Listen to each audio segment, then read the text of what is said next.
Source. There we go.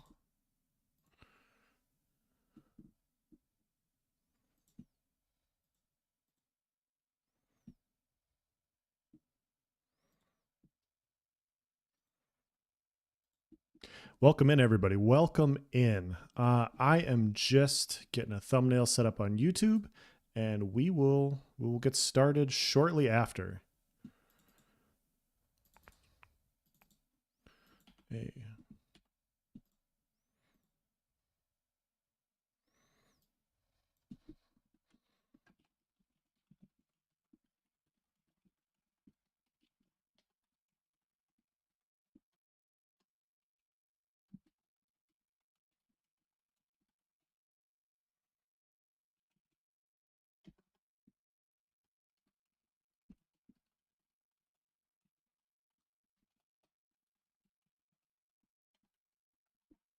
There we go. All right. Sorry. Welcome in, everybody. Just taking a minute to get set up here. Yeah, it has been a busy week for me. A very, very busy week. We're going to give it a couple minutes for everybody to load in first before we get started. What can I tell you guys? My wife and I, not just me, we bought a new house. And so we've been working towards that. We've been working on closing. We put our old house up for sale this last weekend. Starting today, we had a couple showings today, and I'll be off and on all weekend. I've been busy just touching up the house, getting everything taken care of. If you ever sold a house, you know that there's a lot that goes into it.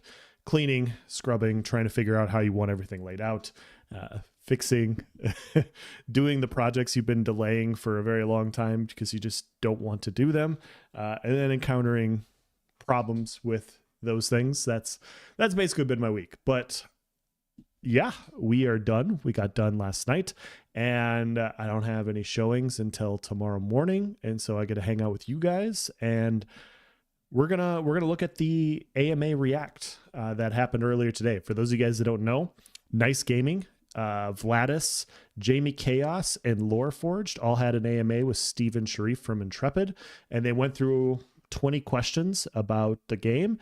And I know for a fact that those guys worked really hard on those questions, and I got to watch the first few, and then I had to step away.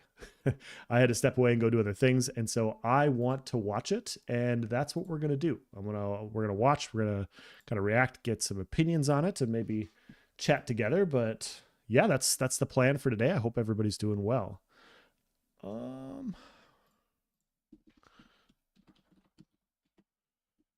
Let's find it here.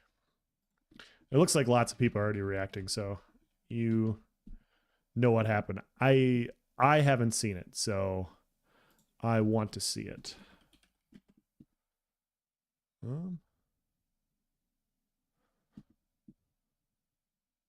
Nope, that's not right.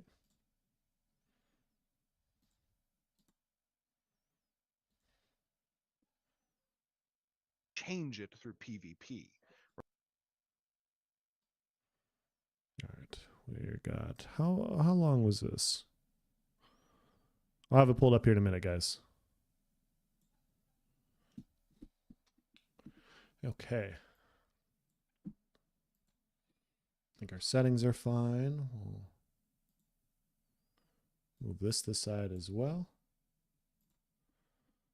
Expand this, expand this.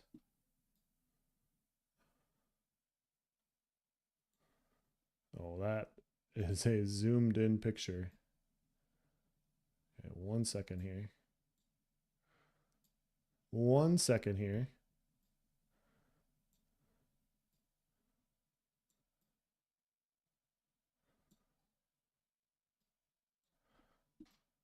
Okay.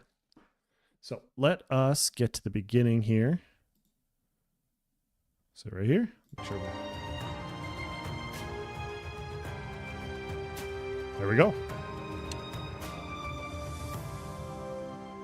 Turn it down just a little bit.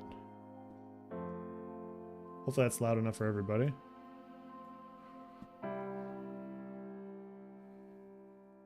But I'm excited to see what information comes out of this. Oh shit, check out that bow. HD, what's going on? Good to see you. I hope you're doing well on this nice Friday evening. We're gonna watch some questions. There we go.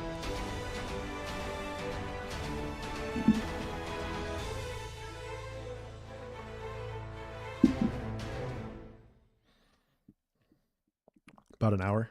Okay. Hello, everybody. Welcome to an awesome stream. I am super excited because we're going to be doing one of my favorite things ever, which is an AMA. And I am joined by 4 of our absolute glorious content creators within the Ashes of Creation community, many of whom you have probably seen before. If you I know are a few of these regulars in guys. the community watching I know a all few things that are Ashes of Creation content. And let's just do some introductions because I'm excited to get into this. Obviously, we have, as I said, our 4 glorious content creators. Vladis, welcome, Vladis. Oh my God, it's an honor to be here. Thank you so much, Stephen. It's a pleasure. I love your hat, by the way. Thank you. Yes, I love it. That's merch, actually. He's Don't got you the sell that? Axiom shirt too. Yes, I do. That is Definitely super inspired by early Intrepid for sure. We got some weird looks when we had that in Seattle one year, let me tell you. But it was a great conversation starter. Absolutely. And then we also have our glorious Jamie Chaos. Jamie Chaos, how's it going, buddy? Not bad. I'm actually really happy to be doing this on your end instead of being surprised that it's happening on my end. So I'm super pumped to be here and doing it this way. You mean? So I just want to say before we get too far into this, they're just doing the introduction, so we're gonna keep playing this. I'm sure you guys have seen this part. I think Steven chose like the perfect collection of content creators for this AMA. He's got 2 more. I mean, this is just my perspective. I don't know these guys super well, but obviously Lore Forge, they dive more into lore as it pertains to the game, and you're going to get a lot more discussions about like what the overall like point of Ashes of Creation is. You have Vladis. Vladis comes from like more of a World of Warcraft background, and he does a lot of live streams, just a lot of broad overarching discussions with other content creators, so that'll be really fun. Then you have Jamie and Nice Gaming, who are both a little bit more combat and PvP related. It's not that that's their only thing, of course, but that's a lot of what they do. And so it's just a nice collection of groups of people. And so we're gonna get a good array of questions. Lore videos. One, because obviously, you're giving these lore videos as you're peeking through the keyhole, so to speak, and it's always so interesting to kind of hear the takes that you guys put in. And one other thing is like the quality is just so good for what you guys are doing. And He's got some cool art behind him too. Our narrative team, our lore team, they watch it, they love it anytime there's a new video. So kudos to you guys. You do a great job with that. Well, thank you so much. I think that those guys are not ever going to forget that you just said that. But we've been doing it for a long time and just gradually got better gear. So if you would have seen us 10 years ago, we might not have been having this conversation. Well, you guys do a great job. Thank and you then very much. last but of course not least, we have Nice Gaming. Hi. Nice, how you doing, buddy? Good. How are you? Really, really happy to be here. Nice, I got to tell you, your name is so appropriate because always whenever I'm watching your either recaps or your theory crafting videos, you are just generally always freaking nice. You got this huge smile. It's an inviting. He watches his theory crafting videos. Let's go. Thing that I think is a great testament to the content creation of this community. You do such a great job on that. Really appreciate that. Yeah, absolutely. Well, I know that you guys have been getting together some questions. Let's get these questions. From the community. Some of you guys had little interactions with the communities to kind of vote for questions, I think, along the way. And you guys obviously have your own questions, and I'm excited to chat about them. Obviously, I love a conversation. I'm also a pincushion for questions too, so I don't mind that. Okay. But wherever you guys want to take this, wherever you want to start, I am open to chat. Steven's camera just really blurry this stream. Okay, yeah, I was checking. I was like, I know Nice and Vladis and Jamie's cameras are pretty good. Seriously. Oh my gosh, can we talk aliens? Oh my God, I would love to talk aliens. Oh, talking aliens would be sick. Just to give you away from Ashes, but again, this would be Ashes questions. But okay, to preface, guilds, the backbone of the entire Ashes community, right? Alliances and so forth. You were a Yes. guild leader in Lineage. So Yes. guilds are a very important feature in Ashes of Creation. So my first question is, can you give some examples of guild tools that are going to be in Ashes of Creation from a player data Sure. perspective? Have I seen this yet? No, I have not. What's going on, John? I've watched the first 15, 20 minutes. I saw the first couple of questions, and then I was really busy today. And so I was like, you know what? I'm just going to live stream afterwards. It's been a hectic 3 weeks for me. And I just figured I'd hang out with you guys, just relax, kind of watch it together. And if you guys have seen it, cool. We'll have some discussions on the answer to these questions. And if not, we'll watch it together for the first time. Yeah, I mean, I so little fun history. I started playing MMOs obviously when I was really young, 7 years old. I didn't have a guild then. Need a which would hush then? probably been concerning if I was in a guild as a 7-year-old, considering the content typically that exists within the guild atmosphere. But when I was 17 and started playing Lineage 2, my first guild that I ever joined was called Darkness. I was a little bit of an edgelord back then. Oh, boy. So I was in a guild called Darkness, and then I started my guild, which I ran for a number of years. I think almost 14 or 15 years, and wow. we had thousands of members across the world. And we would have really cool guild meetings. We would meet up in person. We had like a really intense guild DKP system where I had like engineers custom author an auction website that people had account services on in the guild, and they would get like, DKP points and stuff. And I always hated having to kind of do that myself, right? I always wished that some of the tools that I wanted to use as a guild Yes. leader were not like native to the Spreadsheets. game system that I was involved in, especially if I was able to like slurp data from the game and inform decisions, whether it be participatory data, whether it be like kill counts for a war, or like just different things that I would use essentially to kind of gauge how are my members performing, right? And how can I It's loud leverage enough for everybody, right? administrative tools to message them either offline, like an SMS text system, or the forum connectivity, or know what their kind of like play times might be if they want to share those with me, so that I can cater them to certain groups and constant parties and mix and match people. Like, those types of layers of like tools are what I'm trying to achieve with Ashes, and having Wow. it be native to the game. That is great. And obviously, everyone here at the studio are gamers themselves. Yeah. So this is, I heard this answer earlier.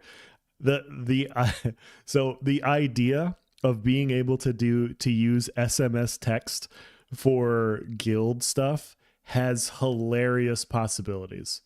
And when I first heard it, I was like, okay, that's going to get out of hand. Some in-game drama is going to be created just off of this. But this is absolutely true. All of my experiences running with guilds in different games, there's just not enough resources in game. So people outsource. Like, I have my own Discord. Nice has his own Discord. I've used other platforms in the past.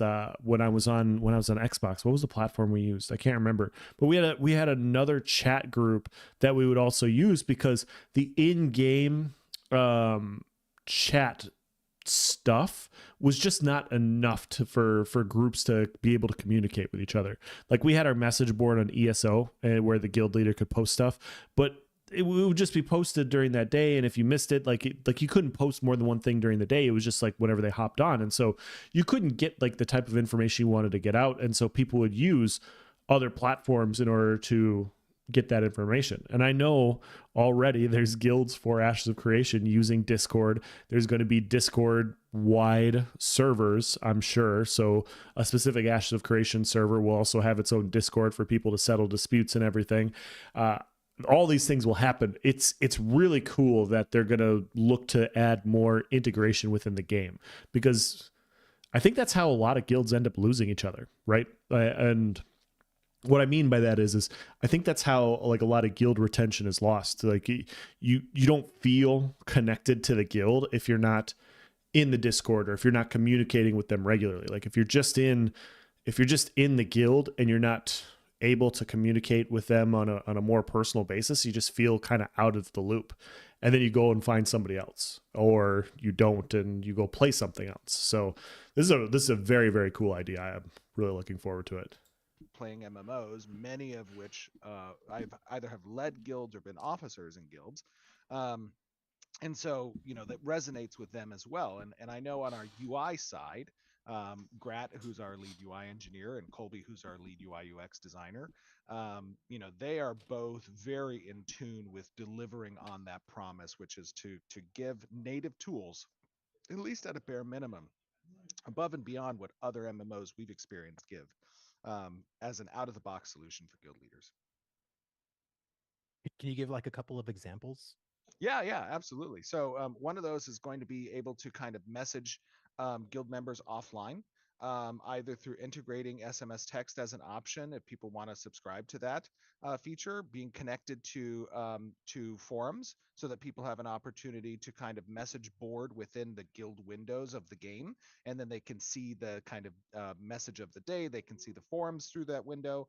Another thing that we want to do is provide data around player performance in events that the guild is participating in, or that guild wars might be participating in, giving knowledge about where they might have their properties located within the game, where they may have their freeholds located within the game, what Nice. members of families they might be participated in those types of informations. So it wasn't an MMO, but there was a game I played in the past where we had wars. Like, you would build your castles, you'd fight with troops and everything. And each troop had their own retrain time. Like a lot of you guys that have played, like, I think Dota or other games like that, like you have your own retrain time. And so you could lose millions of one troop and it may be worth the same value as thousands of another troop. And one of the guys in my alliance, he created a calculator to calculate retrain times for those troops. And so if somebody got involved in a war and they were fighting somebody else, we would calculate the battle and we would calculate how many troops we lost. We'd calculate how many troops they lost. And then we would show the retrain times, if all things are equal, of those troops, and basically say, hey, you came out way ahead. I know you lost a lot of troops. I know it doesn't feel good. I know you're going to be out of the loop for a while, rebuilding everything back, but it's going to take the people that fought you 3 times longer to get your troops back, to get their troops back than it will for you to get yours. And that type of tool is insanely valuable for people that use it well. So imagine you're going into a guild war and you can post like kill death ratios, and you could do stuff like kill death ratios are obviously subjective. It depends on what you're trying to get into, of course. But if you have people that are supposed to be high damage dealers, you have this competition among friends, right? Like when I 2vx or 3vx with my friends, like in ESO or in New World, it's not unhealthy competition, but I don't want to be the guy to die. I don't want to be the guy that dies first. I want somebody else to be the guy that dies first, right? And so you're going to have that healthy competition of being able to post and say, hey, like out of all of our kill guys, these guys did the best. And it just creates like healthy competition. People get a little bit more bragging rights. They get stuff to talk about, and having these things allow more inclusion in the guild. And so now all of a sudden when you're in a guild, if you're a little bit on the bottom, you know who to reach out to help you if you want to be in this type of guild, right? And so in this specific situation, and so it's kind of cool that from the game itself, you can integrate these sorts of things and actually see it lay out in real time. Oftentimes in games that I played in the past, like you don't have those tools, and it becomes a he said, she said on who did what. I can remember multiple situations in ESO when I started off. You guys can clip this and record it later, but I started off, a few of my friends, real life friends, played ESO with me, and they would run in a large group, like 12 to 24 people. And I would join them because I wanted to play it with my real life friends. And we'd run around and everybody in chat was like, oh, I killed that guy. I killed that guy. I killed that guy. And there's no proof. Like, you don't get kill counters. Like, there's nothing going on showing that you actually did these things. But everybody talked about it like they did. And it was just like a bunch of guys waving their EP about how much of a killer they are in game, right? And so it was always kind of funny to experience, and having these sorts of things eliminates that from happening. Like there's more substance behind what people are saying is basically what I'm trying to get at. All right, you guys don't want to hear me continue to talk about this. Let's hear what Steven has to say. Is what I think is beneficial for us as guild leaders to kind of have insight to and cater the experience of the member in the guild to what their playtime and activity is. That's excellent. Right. All right. So I've got some system heavy questions. So this first one is going to be about the story arc system. Excellent. We haven't really received much information on how it will accommodate players of varying levels or its level accessibility. Are the story arcs designed to engage players of all levels simultaneously, or certain segments specifically tailored for high end or end game content? It kind of depends on the story arc. When I first heard this is a great question. This is a really great question because for those of you guys that don't know, Ashes of Creation is not going to be a linear progression system. They want to allow this game to, you're not going to be able to just race to end game for everything, right? Like other games. There's going to be some situations to where for some stuff you can, and for other stuff like it, you might have to go a little bit more of a roundabout way. And so because of that, the question is if everybody's going to be integrated in the world together, other MMOs over time, people of the same level kind of hang out in the same areas, right? And in this game, everybody's going to be kind of together everywhere. And so how do you keep lower level people integrated with max endgame players enjoying the same player loops, because the player loop is people interacting in the world. And so I thought this is a great question by Jamie, because what you don't want to have happen in this situation is there's way too much end game player loops, and there's not enough stuff for introductory newer players, and they just feel left out. They feel left out of the story. They feel left out of the storyline. There's stuff that should be, not for them, but a lot of stuff should be. We have story arcs that do both. We have story arcs that are catered towards high-end, high-end level ranges that are very specific to the types of adventuring levels that we want players to participate in that story arc. And then we have some story arcs that have different sections which cater to a broader diversity of level ranges. And the way we kind of approach players participating in those more broader story arcs is that the activities of the lower level players feed up through the story arc. So what they're doing influences even what higher level players are able to do. Cool. And kind of meeting the certain quota of objectives that are necessary to progress the story arc requires participation down the line across the story arc features. So Very cool. to answer your question, Charlie, we have both. Okay. It just kind of depends on the story arc. All right, I guess I'll go next. With most dungeons and Wait, who the fuck is this guy? Who's this guy? POIs being non-instanced, how large and intricate can we expect dungeons to be in order to accommodate many groups and PvX potential? For example, how many players do you expect the Tower of Carpin to accommodate? That's a great question. So let me break. Do you like how he's put 2 questions in here? Like, he gets 5 questions, and as an example, he snuck in another question just to solidify the first question. Guys, Jamie's question is fantastic. It was a great question. This is also an S tier question, because it's like, it's like those stories when you go to the movies that you see where they find the bottle and then they rub it and a genie comes out and they're like, you have 3 wishes, and you use your 1 wish for more wishes. That's what Nice did here. And this is fucking perfect. But in all seriousness though,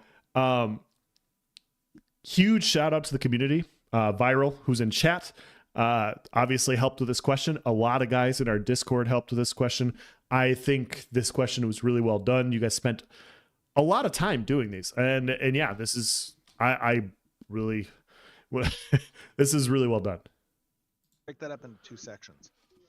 First, it's important to note that while the vast majority of our playable areas are within the open world, there are some that are contained obviously within instances.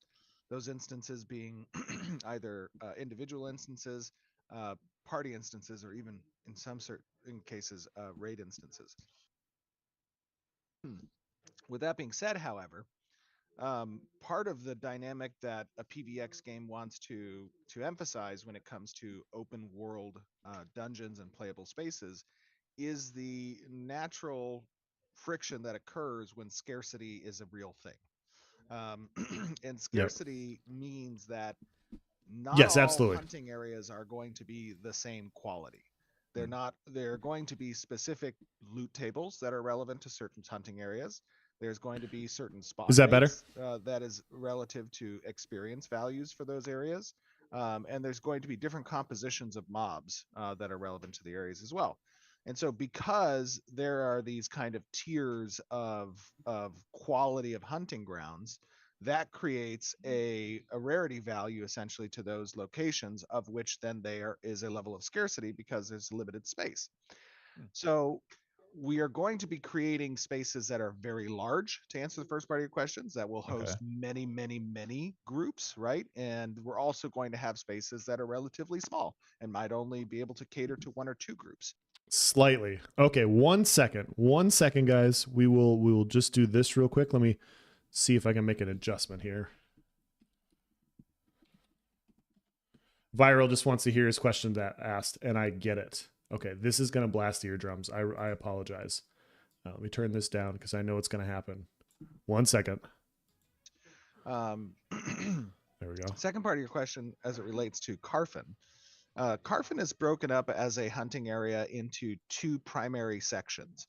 There is the tower itself, and then there is the wreckage of the city in which Carfin existed beneath. Now, the beneath section is the wreckage itself is generally catering towards groups of 3 to 5 players, right? So it's not so much a solo Tilly, area, what's going on? but it is an area where Oh, you might go shit. with a few friends. But Okay, who if you did go with it? a full party, then maybe your kill rate needs to be really high. and there's Nice a few gaming sections with the that raid. are in the Thank you so wreckage much, area Nice. that What's could going on, support dude? that, but not the entire wreckage, right? Okay. So Holy that's an cow. important Nice. How'd the stream go? I didn't want to jump in because you'd already been live streaming for 3 hours. And if you want to jump in on the chat and rewatch it again, we can absolutely do that. But I wasn't sure. The guy in the bottom left is so handsome. Dude, I came away with the opposite conclusion. I was wondering why he was here, to be honest. No, I'm just kidding. We're actually at your question. So your question on POIs. But yeah, thank you so much. Nice. Appreciate it. Just at work joining now. Nice. Thank you so much for the raid. Nice. I know you guys are just getting over here from his channel where I haven't seen all this yet. I've watched like the first 3 questions and then I wanted to watch the rest. And so that's what I'm going through right now. If you guys want to hang out and watch it again, cool. All I ask is leave a few spoilers for me. Like if something cool comes up, you could like let me know, but don't tell me what it is. I'll even listen. We'll probably watch this 3 more times, to be honest. Fair enough. Fair enough. All right, let's do this. distinction to keep in mind when thinking about the dungeon itself. The tower is intended for full parties, and there are, I believe, 6 levels. There are 5 levels above the base level, so Holy 6 cow. total levels that are playable, and each of those levels will support anywhere from 3 to 4 groups, essentially. So it is a relatively large structure, a vertical dungeon that we're expecting groups to spend a lot of time in. That's awesome. And it's not intended that the groups go between levels, right? It's intended kind of like they find a level and they carve out a section of that level that they're going to be hunting in. Nice. And then another group's going to be near them, and maybe there's going to be some friction because they keep pulling mob from your section, and you're like, hey, what the hell, dude, get the hell out of my section. And they're Yeah. like, no, you're going to die. This is now. the You good know, stuff. like, I don't know. Something might happen. This is the there. good stuff right here. All right. I did the math earlier, approximately 160 players in the tower. That's crazy. I mean, it's just one area of one, like, yeah. The amount of support some of these dungeons are going to have is so cool. And as long as like you can get valuable resources from them, yeah, it's just only going to up the intensity. And I love the idea of instance and non-instance group-based stuff. Like we had a discussion about a month ago now with Chibi Bree and Vertec from the TGF Tavern, and they're a lot more PvE focused. They like the PvX aspect, but they want to make sure that they have some instance-based content that they enjoy. And the fact that they're going to have raid-based instance stuff, they're going to have group-based, and even solo instance-based stuff is very, very exciting. So went from stealing your mobs to killing you because you got upset they took your mob. Dude, it was so okay. So I'm sure we've all been there, leveling up in a game. I still remember the ESO power leveling days because I leveled 16 characters on Xbox on there, and then I leveled like 8 or 9 more on PC on there. And you'd go and level in an area, and oftentimes like I would just be, okay, if you're gonna be cool, I'll be cool. Like I would rather do this solo. I would much rather do this solo and get more experience. But if you're going to be in the area, like we'll be cool. We'll just share the mob XP and we'll go about our day. And every once in a while, like I remember a few times that there would be a couple guys that thought it'd be cool to try and steal mobs. They'd run off ahead. They'd try and steal mobs and try and steal the XP while also taking yours. And at that point, you know, you're just like, okay, well, if you're going to be an asshole, I'll be an asshole.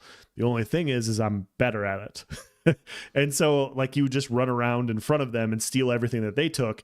And it was always so funny because like you'd have these instances where people would talk all sorts of shit to you in area chat. Like, oh, you're fucking trash. You're garbage, blah, blah, blah. You're stealing mobs. It's like, bro, you started first. Like, I mean, obviously you guys are only listening to my point of view, but I'm telling you, I'm innocent.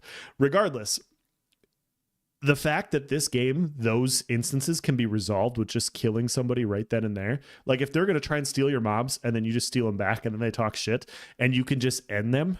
And then you're no longer getting angry at each other. There's no longer those things. Like it's just resolved.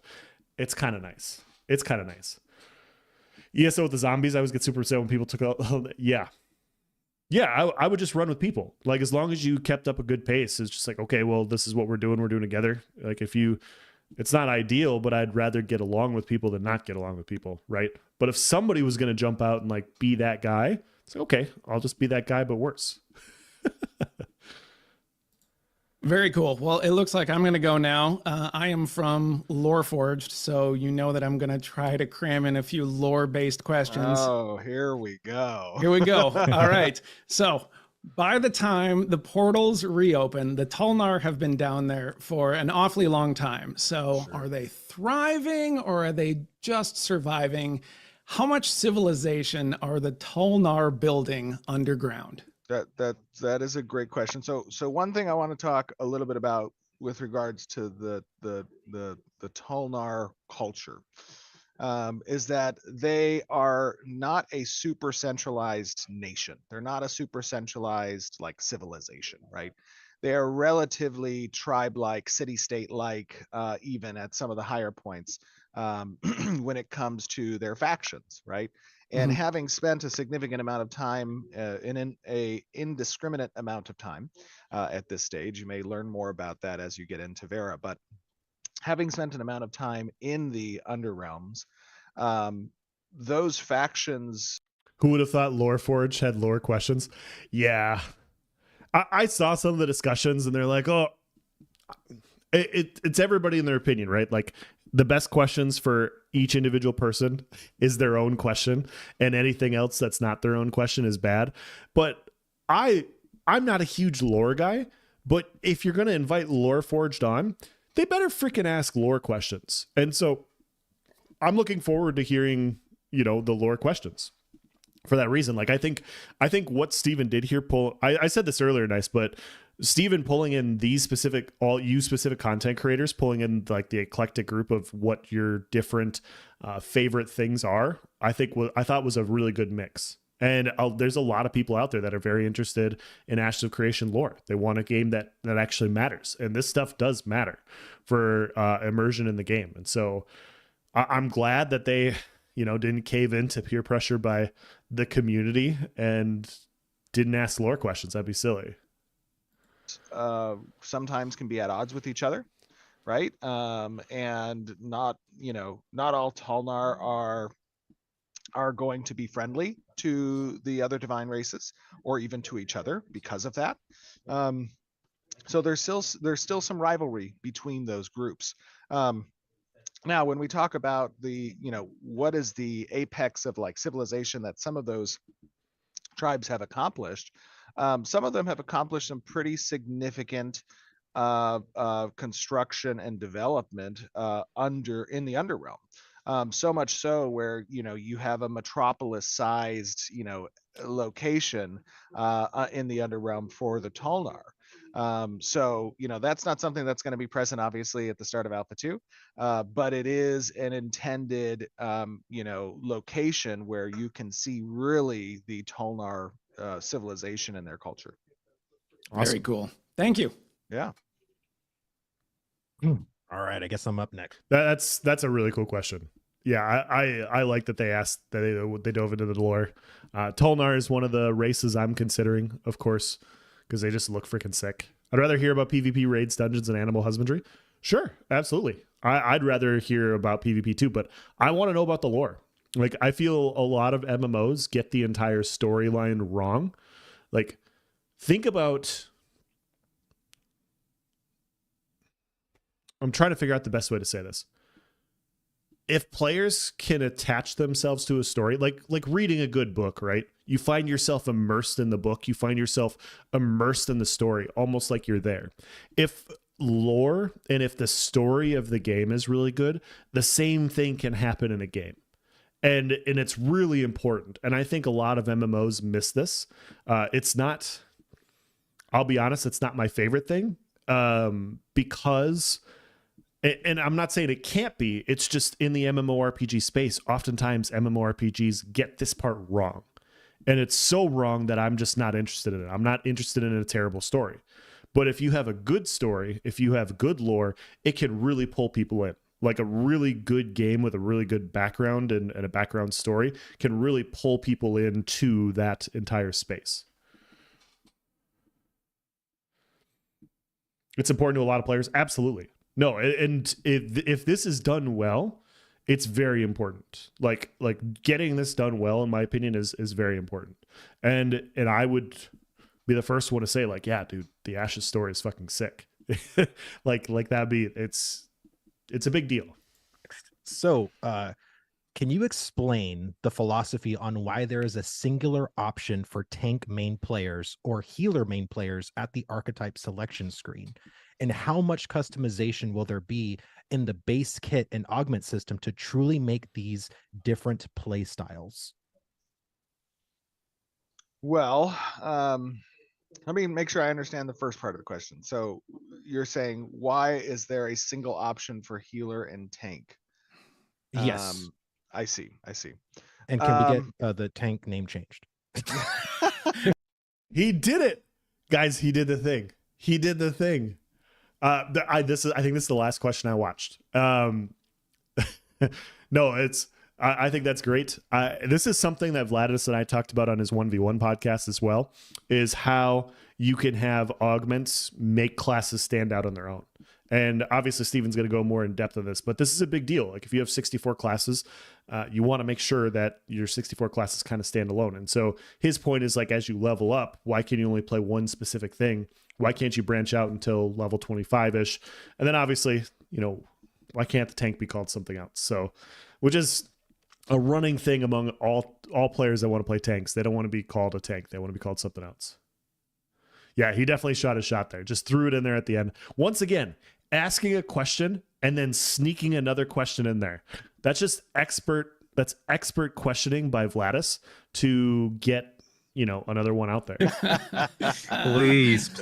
I think we did a poll on that in the community at some point a few years ago, didn't we? And I don't know how that poll turned out. Somebody should dig that up. Pockets, what's up, man? If you're watching in the audience, see if you can find that poll somewhere in the Ashes Reddit. I'd be curious to see what the sentiment was there. But to answer your question, let's start with the second half of that question. When it comes to diversity, I think that you're going to have a wide range of diversity that's afforded through the secondary archetype system.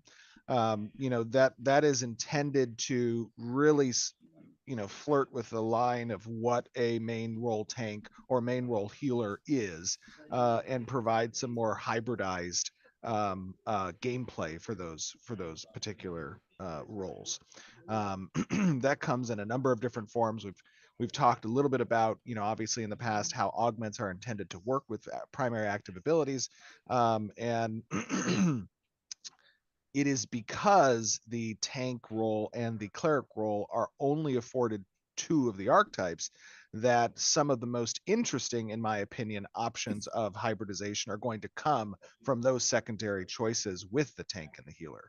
So you're going to get a broad diversity of gameplay options there. When it comes to the role specifically, and why we're servicing those two roles with just two base archetypes, those are really critical, unique roles on a per party basis, right? Okay, sorry. Just pulling this up. This is what they're talking about here for those that don't know. You can combine one archetype with the other archetype to create all these classes. And so we don't have a big discussion on augments yet. We haven't had a live stream on augments, but how does like a fighter, how does that differ from tank fighter, right? How does that differ from fighter tank, right? Like you have a knight. So you have tank fighter, you have fighter tank. Like how do these things stand out on their own? How are they unique? And so this is good stuff here. When we talk about party comp, generally it is a traditional wheel of MMORPG game design that when talking about the trinity of gameplay roles, that you expect to have one tank and one primary healer in a party design, right? And we wanted to stay true to that, obviously. And those roles do have a significant impact on general gameplay loop when we're talking about moment-to-moment combat, right? Between the tank controlling the battlefield, being able to take hate off of other players, being able to maintain, aggro status with the predominant threat source. That is a role that we don't necessarily want to build in another archetype to kind of compete with. The cleric itself, however, is also integral. Now, that's not to say that we do not have some influences. The fighter has the ability to kind of off tank, especially depending on, and the reason I say that is because when we're talking about just from a base stat perspective, like con for a fighter is going to be high generally at a base value. Their ability to kind of absorb hits is going to be greater because of their suite of ability selections that they have available to Sure. them. So there are some other roles that do touch the line a bit in that divide of DPS to tank role. And on the healer side, the bard has some regenerative abilities that they can utilize. Now, when they choose then to spec as a secondary class option into cleric or tank, if you're a fighter or a bard, you're going to get much closer to those roles, right? And I think having an off tank is an interesting, gameplay option and necessary Absolutely. for certain encounter designs that we want Absolutely. to preserve space for. So the focus is really to kind of, stay true to what we expect from an MMO perspective with regards to those roles and group composition. We feel that the current class design achieves that, and we're going to allow players to flirt with what hybridization looks like for those roles through our secondary archetype options. That's And just excellent. to clarify, Yeah. because the fear for me that a lot of people have told me is they're afraid from 1 to 25 that you're just going to get one style of gameplay. Like for the cleric, you're just going to be a holy priest from WoW. So as in the base kit, is there going to be any way to play differently from 1 to 25? Yeah, and I think that what we're trying to achieve in the base kit offering for those two roles, and you may have seen this already with the cleric, class live streams that we've done. There are some offensive options there, right? And Yep. you could spec more offensively as a cleric than you would necessarily into the support. The same is true on the tank side. Your ability to kind of, customize your build options. You're not pigeonholed into specifically that role. You have hybrid options just from a base kit perspective. Yep. That was a really good question, Vladis. This elaboration is great. Glad he spent the time on the answer. Absolutely. Like this is, I don't have many holes. Like I don't have many things to critique Ashes of Creation on, because we're not in the game. We're not testing. When we get there, then I can provide like more elaborate criticism or constructive like adjustments on what things could happen. Right now, we're all just along for the ride, right? But you know, when I was on Vladis's 1v1 podcast, he asked me, "Hey, if there's anything that you do have questions about, what would it be?" And the one that keeps jumping to my head is literally this question about augments and how classes are going to stand out. Just because we don't know, we haven't had an augment live stream, and so because there's just uncertainty out there, it leaves a lot of questions. But you could say that about anything that they haven't shown in the last year or two.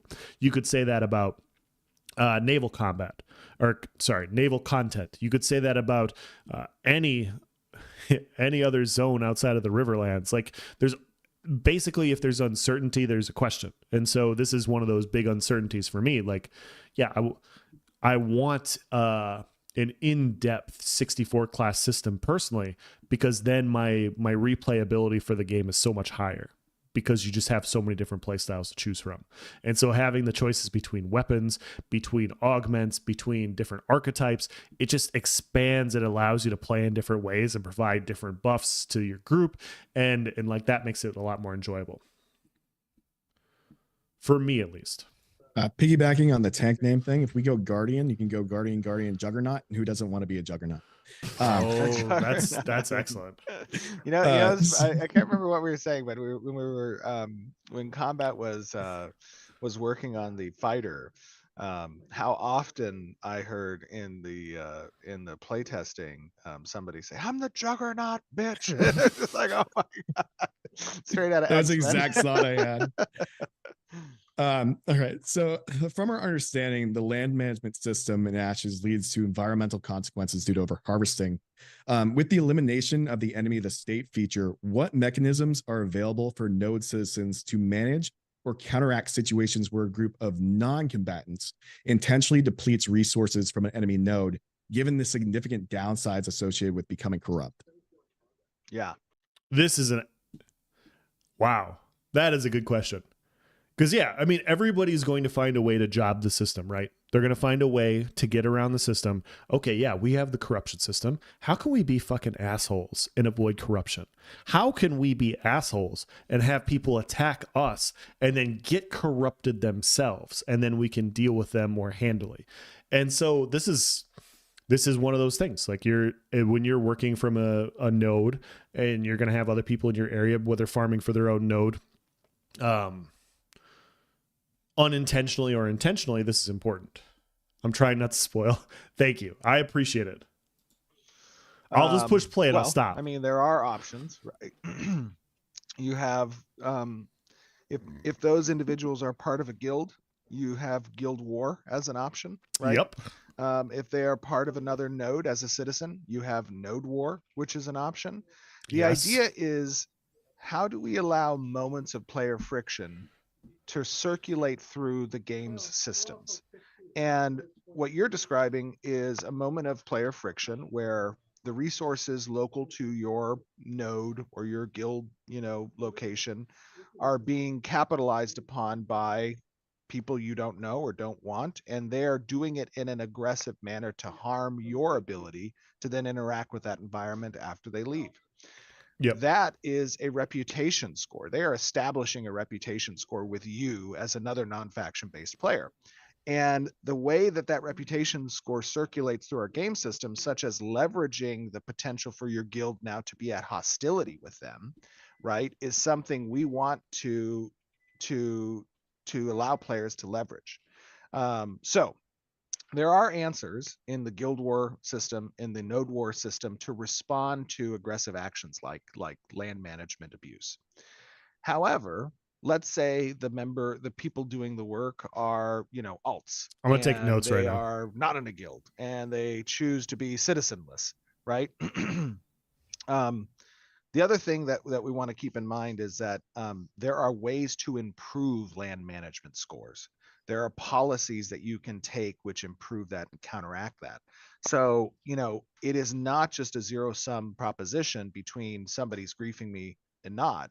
this now may direct the way that you choose to govern your node in response to those outside actors, right? This is again intended to engage the systems. So while you may not want to accrue the corruption debt dealing with these, these alts or whatever, right? You now may need to manage your node differently in order to compensate, right? Yes. Unless it is meaningful enough to you to PK those people and you go and do that. That's also an option. So on the management side, would there ever be a potential policy that allows you to kind of make an area, like say a forest, a purple area, or is that something that's not being considered? It's something we have definitely spoken about in the past. There's advocates for it on the design team that are more bloodthirsty designers. Yes. Yes. However, generally I have guarded That's me. against that, at least as it stands for now. If we're talking like, Ashes of Creation, first expansion, number 2 or whatever, and we want to introduce perhaps some of the mechanics of like, policies that do what you just described, like designate a zone as open PvP, or if we wanted to reintroduce the person non grata, approach as well, like that I think is still in line with the PVX philosophy of the game. So I wouldn't rule it Yes. out at some point far in the future. But generally, I think we have a lot of bloodthirst in the game currently through the events that we have, through the flagging system that we have, through the open seas flagging provisions that we've made. Like there is a heavy emphasis of PvP in the game, as it rightfully should have, because we are a PVX game. Yep. And our conceptually designed philosophy is you build the world through PvE, you change it through PvP, right? Like those are the competing factors. I think where it stands now is sufficient. Wow. So that's a lot to unpack. So for those of you guys that don't know, there's been a discussion on the forums off and on. I engaged. I was talking to a person on the forums. It's like 2 to 3 months ago now, and they were talking about alts and how effective alts would be in Ashes of Creation. And the point this person brought up was, hey, if I want to grief a node and I don't want to have the backlash of griefing a node, I will have an alt on the other side of the map. And I can go grief somebody else to my heart's content. I can farm their area. I can do this. I can build up a negative reputation. But it doesn't matter for my main character. It doesn't matter for what my main character is doing. And this is what a lot of people are going to end up doing. And it didn't make much sense to me, the discussion that he had. We will bounce this into the question, I promise. I'm just trying to preface this entire discussion. Like this happens a lot. This debate didn't make much sense to me. Because if you have an alt account, why wouldn't you use an alt account to leverage your main account? Why would you just go attack some random people that have no impact in your world for no reason at all? Like people could do whatever they want, but if you're really trying to leverage like influence and impact, why wouldn't you use alts to leverage your main node? Why wouldn't you use alts to leverage conflict with 2 different nodes that you don't like? Like if you're a triad of nodes and like you're cool with the other 2, but you kind of wish the other 2 would war each other so that one of them knocks the other one off and then you could finish the other one. Like why wouldn't you use an alt in order to influence those sorts of outcomes, right? And I think we're going to see those things, but it's just how impactful those things are. And so what they're talking about here is, okay, you're a node and you want to impact your neighboring nodes. You don't want to be vassaled, right? You don't want to be vassaled by another node. So in order to do that, you need to take out their production capabilities. So you're going to go over to their area, and what the example Jamie brought up is you're just going to farm their fucking area. You're going to farm your ass off, and you're going to impact their ability to regenerate and grow lumber or whatever that they're trying to get to level up their node. It's a clearly hostile intention. You're clearly being hostile without actually killing anybody. Anybody can see what you're trying to do. You're trying to impact their node. You're trying to impact their progression on a very personal level. And so how do players respond to that? And so this is a very interesting discussion. And so the idea of turning an area purple, Like, okay, if you want to come farm in this area, the mayor has deemed that anybody that's not in this node, if they try to farm in this area, they're now hostile. They can get ward. I think that's a good counter. The other thing that I've brought up as well is you know, if I'm the leader of a guild and I'm working for a node and one of our areas is getting farmed, whatever guild is farming that area, I'm doing guild wars with. Like, I don't need a reason to PvP. I don't need one, but now you gave me one. So now your members, because you want to like do this, their lives are forfeit. We're going to kill them over and over and over again, and it's going to be great. And if you're going to continue to do it, whatever guild shows up, we're going to set you hostile. We're going to go to war with you. We're going to go to war with you. And I'm going to work with my guild and maybe with a few other guilds to go to war with your node. If this is the route you want to go, this is the route that I'm going to go. And so those are the main routes you can go about doing it. But what do you do if they have alts? And what, once again, trying to tie it together. What do you do if they don't have citizenship? They don't have ties to anybody. You don't know who these alts are. They're doing things, but how do you get rid of them? How do you get rid of alts that are coming in to take care of this? And that's where Steven's question is coming into place. So really good answer here Steven knows what the hell he's talking about. Obviously, like they obviously have discussions about their game and, okay, well, if you do this, then what are the possibilities? It takes a lot of time to do that. Exactly. And that was the point that I brought up on the forums viral, is leveling up an alt to a point to where you can PvP with on a competent level takes time. And then when you PvP and you get killed, recouping that experience debt also takes time. And all that time you spend on an alt account is time not spent on your main account. And so what's the opportunity cost there? Is it worth it for you to die 20 times on an alt account and spend the time farming that off? Is it worth it for you? I think you could contend that potentially it isn't. So yeah, I completely agree. That's exactly where I went in the discussion. I'm like, okay, if you're going to spend all this time leveling up an alt account to fight people and to do all these things and go this back alley way, sure, you have this disguise ability, but at the same time, you're going to spend all this time over here when your main account's doing nothing. And I think that's a setback. Thank you. All right. To play the game. Exactly. And people are going to do this. And the thing is structurally, Ashes of Creation is going to come down to opportunity cost. Everything you do in the game is opportunity cost. The same thing as it is in real life. Like, you could work or you could play. Like, if you work, you gain more money. It might not be as much fun. You could play. Like there's opportunity cost to do every single thing. And if you're trying to be a top-end guild and a top-end node, the opportunity cost, in my opinion, of running an alt account could be very low. We'll have to see when we get to it, but it's not just a foregone conclusion that this is the best thing to do, in my opinion. And if you guys disagree with my point of view, please let me know why and how. Like, I prove me wrong, and I'll be more than happy to change my opinion. But what I see so far, there's a potential there. I think an alt not being used to buff your main is a waste of time. Unless you want an alt and your main to be relatively on par with each other, then neither will be fully kitted character. Yeah, exactly. And that's your setback. Like, I'm not saying I won't have an alt account, but why wouldn't I just be my main account? like that's how I approach things. I am who I am. I'll be diplomatic. I'll be nice. I'll be fair. Like, the only reason you have an alt account is if you want to do nefarious things, and that's fine, and that's more than fine. It's gonna raise a lot of animosity in a server, and I'm all for it. But yeah, I'm not seeing the immediate value of having an alt right away. That's just me. Right. What stat or utility benefits will active block and active dodge give players, and what resource or cooldown are associated with them? So the resource is going to be stamina. We are currently implementing, for the purposes of Alpha 2, a universal stamina system that all archetypes share.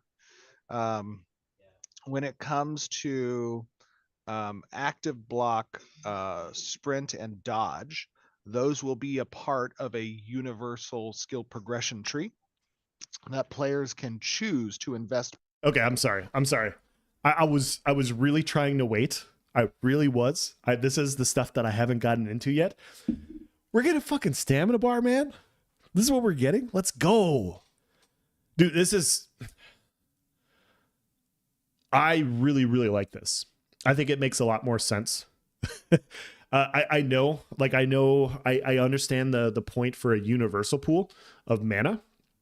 I think when you're using a bow, like I'm cool with either. I'm flexible with either. I love the idea of a stamina pool for stamina based abilities like block, like dodge roll, stuff like that. I think it makes a lot of sense from a realistic standpoint, I guess. But I'm cool with either. I do like this. I prefer this though. I most definitely will have an alt, probably a ranger, summoner, a bard, most like a bard. My tank will be my main. Yeah, I'm gonna have an alt account, but I don't know if I'll have an alternate character. I don't know if I'm gonna have an alt account. Skill points into. And those skill points will share with their archetype active ability and passive ability skill points as well.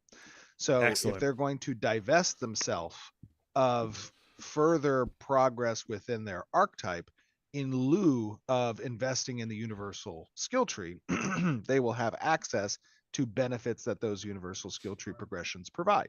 And some of those benefits do include stat bonuses when utilizing those universal skills.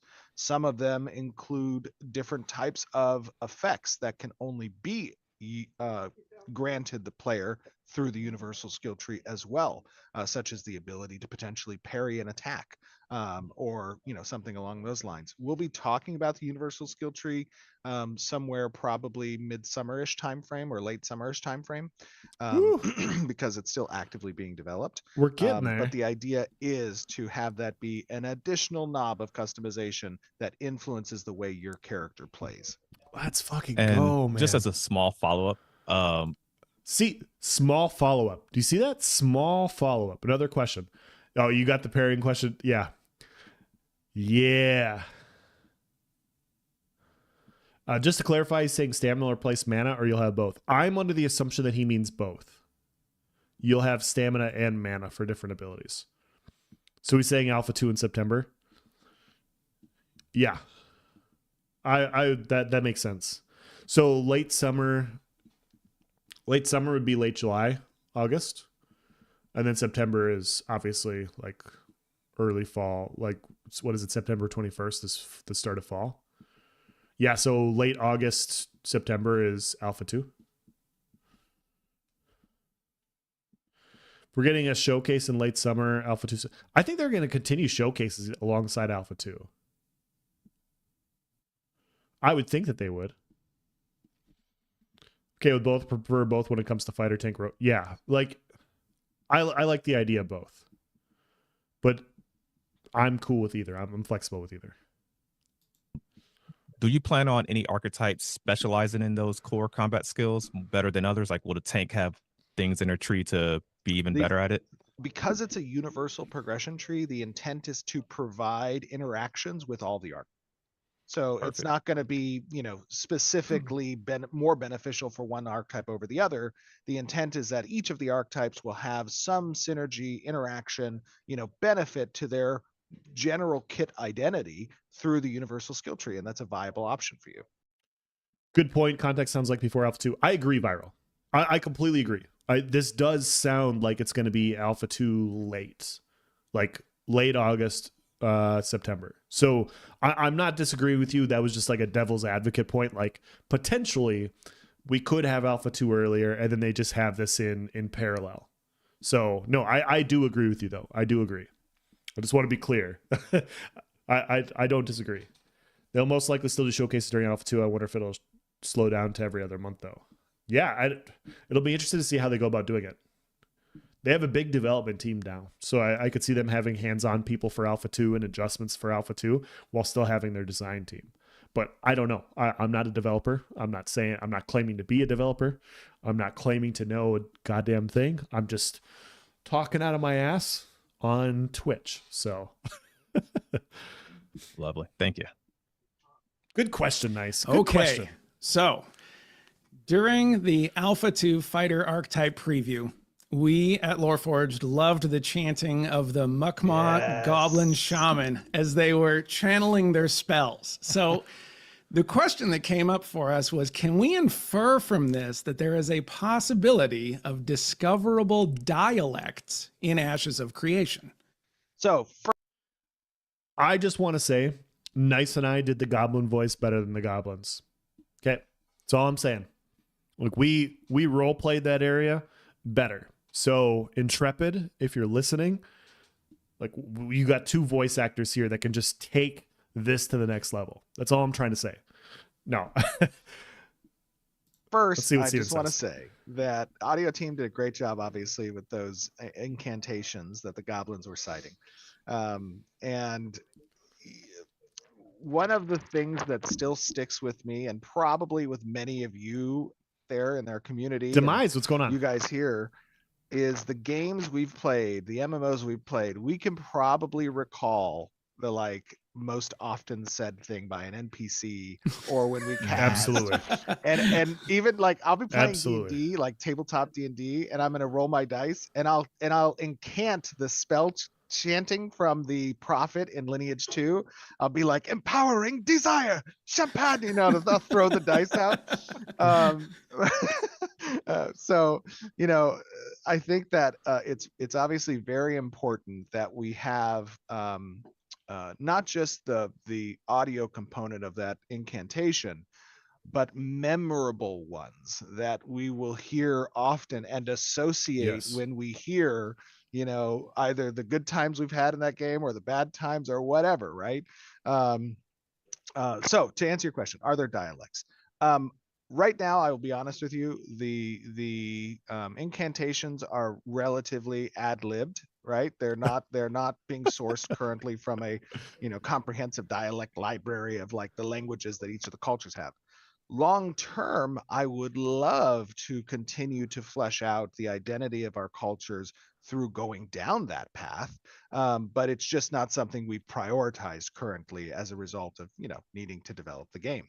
But I will say that Win has done a phenomenal job already Holy in cow. authoring some great influences and themes for the sound types that even our minor factions have, so that the audio team can reference them when authoring the sound effects for those creatures. And so that is something that, while it's not fully fleshed out, we do have references that Win has compiled for the major cultures and some of the minor cultures so far. Very Okay. So I didn't think I was going to get anything from. Okay. My brain is racing right now. I'm trying to figure out the best way to say this. So okay. This is pretty awesome. And the reason this is there's multiple reasons why I think this is a great answer. Number one, the attention to detail. Like clearly when I watch this, it looks like Steven's actually thought about dialects and language of goblins and stuff like this. This isn't something that I would normally think about. Okay. So I'm not saying that I'm cool or anything like that. I have my own nerdy tendencies. I'm talking to you guys on Twitch right now about, you know, an AMA about a game that doesn't exist. So I have my own nerdy tendencies. We all have our own nerdy things. Like we're all nerds here together. So the fact that he goes that in depth about wanting to get language in their story, in my opinion, is actually it's a pretty big deal, in my opinion. And the reason that is if you're going to pay attention to detail and stuff about that, you're going to pay attention to the bigger things. And a lot, I'm trying to tie this together. Attention to detail carries a game, in my opinion. If you're going to care about the things about like language of goblins or language of different races and stuff like this, you're going to pay attention to the other stuff. You're going to think a lot more in depth about all of the other things about the game. How often have you guys played a game in the past where they just completely ignored a system for no reason other than they just didn't know what the hell to do? Like, they have the system, they threw it in there, they're like, oh yeah, we gave you a market. I mean, we fucked it up by allowing cloning of items and stuff, and so there's no actual economy, but we gave you a market. Like, just go enjoy it, even though it's just fucking dog shit. Like, how often have you guys played a game where they just threw away a system like that? You don't throw away systems when people think as in depth as like Steven and Intrepid are about language dialects. And so what this leads me to believe is they're behind the eight ball. Like we did our React stream last week. We talked about the games that are way ahead. We have all these games on the MMO mountaintop, according to Jimmy, that are going to be really tough to overtake. How do you overtake them? What do you have to do to overtake them? You have 10 to 20 years of storylines, of lore, of all these other things. Like even ESO, which is newer than a lot of MMOs, they have decades of storylines from the Elder Scrolls series. You have decades of stories that they can fall back on to recant and introduce into the Elder Scrolls Online, just as an example. World of Warcraft, obviously, it's over 20 years old. So you have 20 years of storylines. You have to do stuff that can immerse players quickly into your story. If you want players to move away from like their favorite MMO, like Jimmy's talking about, you need to do things that they're not doing. This is something that a lot of games are not doing, in my opinion. So tell me where I'm wrong. Tell me if you disagree, but this attention to detail, this minute, like going this far, means that they're working on all the other things in a much more in-depth level than a lot of other games are, in my opinion. Pretty cool. Well, I'm sure Tolkien's grandkids are just kicking around somewhere. You could give them a call and see what they're up to. So, By the way, I apologize. This for those of you out there, you've never seen me probably at my workstation. I'm actively on the development floor currently, and it's only because I joined this call 2 minutes before we went live, because it's been a very busy morning. But, but other than that, you do get to see now the development floor. This is the design section, so I am in the design area. Okay, so this, Stephen, might be a very easy question to answer.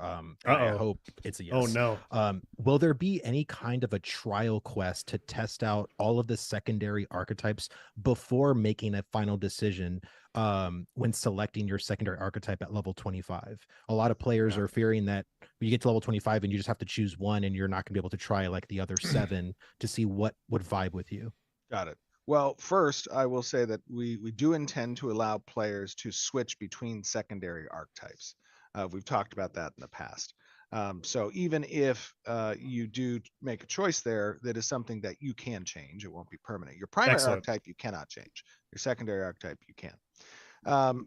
With that being said, we do not currently have designs that are intended to provide a preview period for players.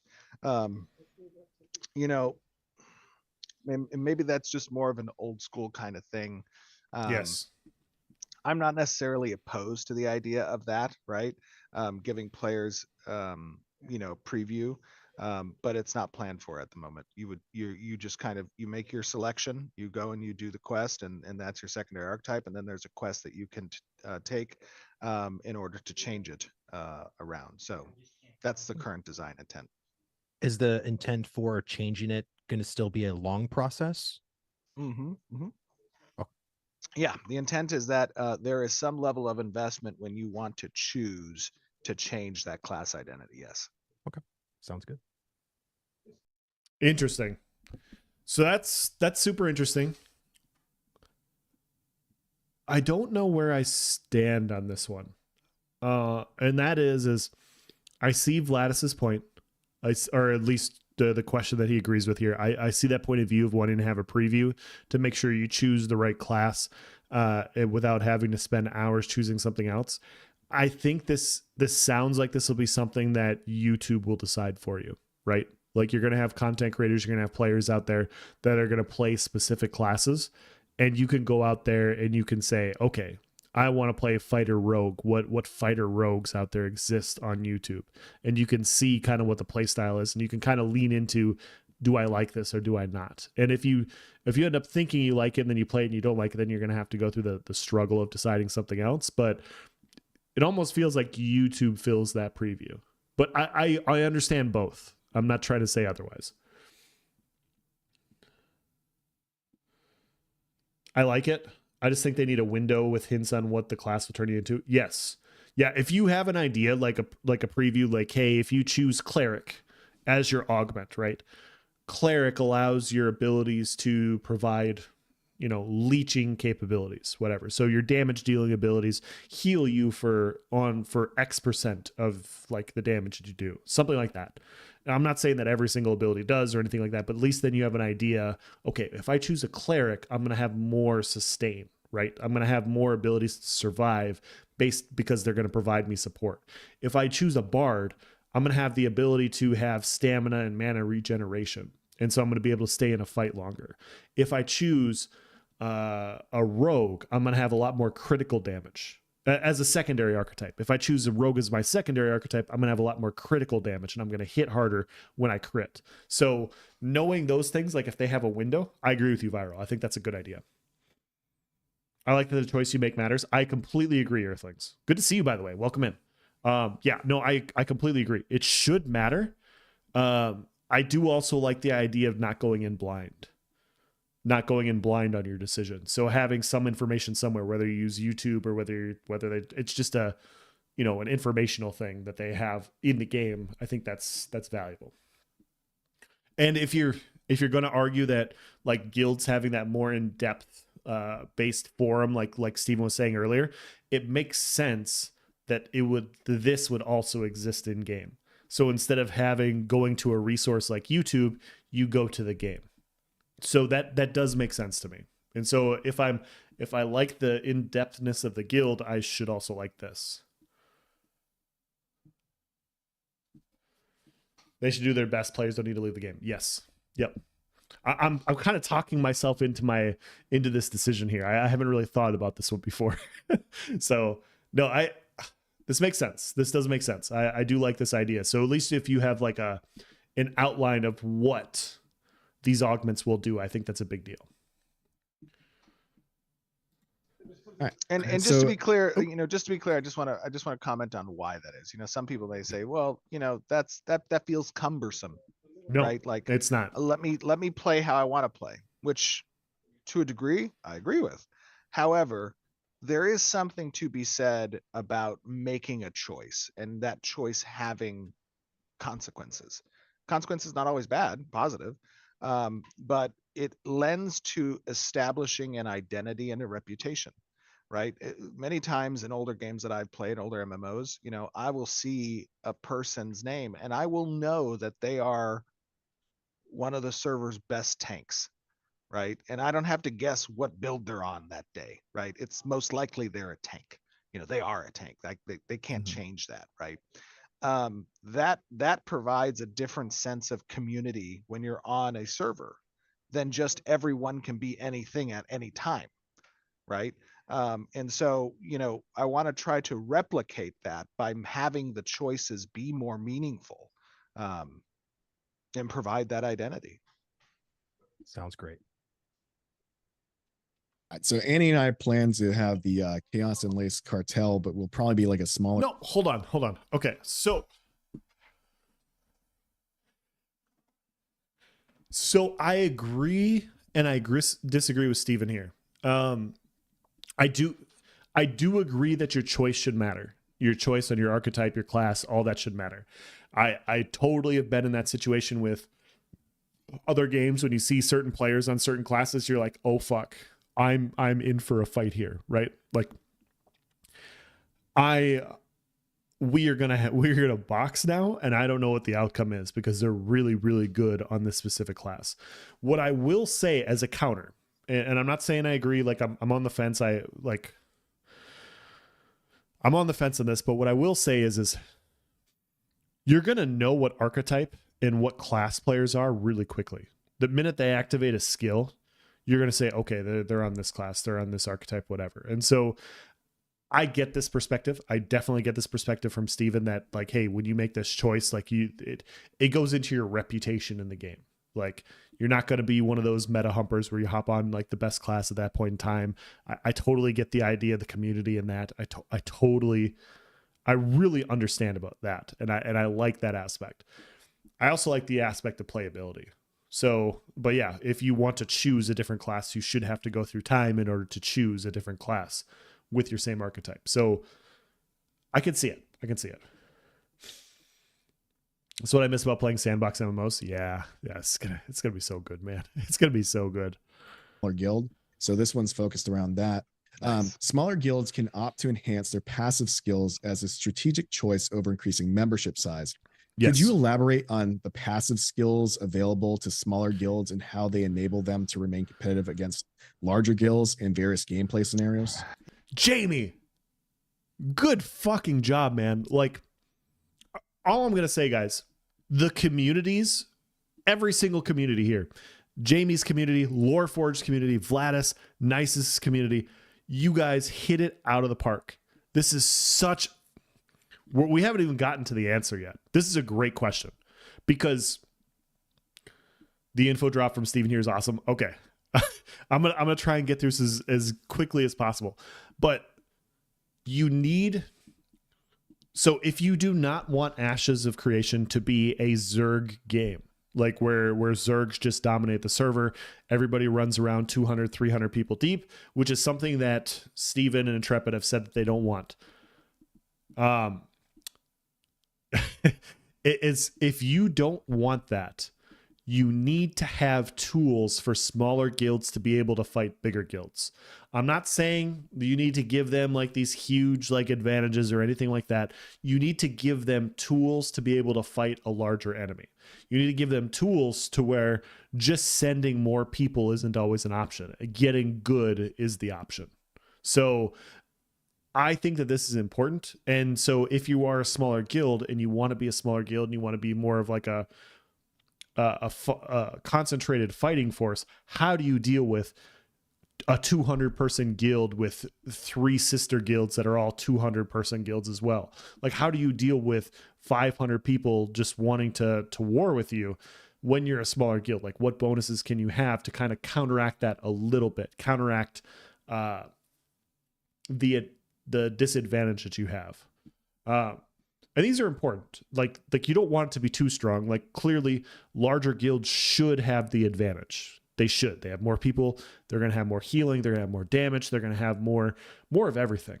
But you want to make sure that the smaller guilds have a chance. If they play well, if they play right, if they play in the right situation, you want to give them a chance or an opportunity versus X amount of players larger than them. And if you can't do that, then what players will do is they'll send in, okay, well, if we can't beat you 3-1 because you're better than us, we'll just send in 4 or 5-1, whatever the ratio is. Let's hear what Steven has to say. Yeah, and to be honest, like that is a delicate line to play with, because what happens when you make those passive abilities too strong, then you create the meta of how guild structures should be on this game. Guys, I swear to God, I have not gotten here. I watched the first 3 questions. Okay. I just want to be clear. I watched the first 3 questions. I haven't gotten this far in. I like that Steven and I are on the same page right now. We'll see what else he says. And so it means that, you know, if it's a zero-sum choice between I either take the passives or I'm bad, you know, it's like everyone's going to take the passive. Yeah. So there has to be some complement between, you know, why guilds want to have expansion options versus passives. And so Absolutely. Passives will be delegated to certain groups within the guild. And the core groups will have stronger passive access. So Wait, when you what? first form a guild and you're level 0, you know, you may have 30 guild slots available to you, right? And that's your core guild group. And you can move people in and out of that group because when you get expansion slots, they form separate groups in the guild structure. That might be a knight or a squadron group, right? Whatever you're going to want to call it, because you customize it based on the guild. And then those groups will have access to certain types of passives. Some of the passive types will be horizontal, some will be vertical, and it will be dependent on where you as a guild member are placed within those groups. And the placement within those groups are determined by the guild administrators, right? And so Are you serious right now? guilds will then spend currency as well as skill points to invest in those passives for those particular groups. Oh my And God. so what we want to do is we want to maintain the strongest passives for the central groups and allow it to decrease in power going outward from there. Okay, you guys have no idea how hard it was for me to not pause to let Steven finish that part. Holy shit. Are you serious? Are you serious?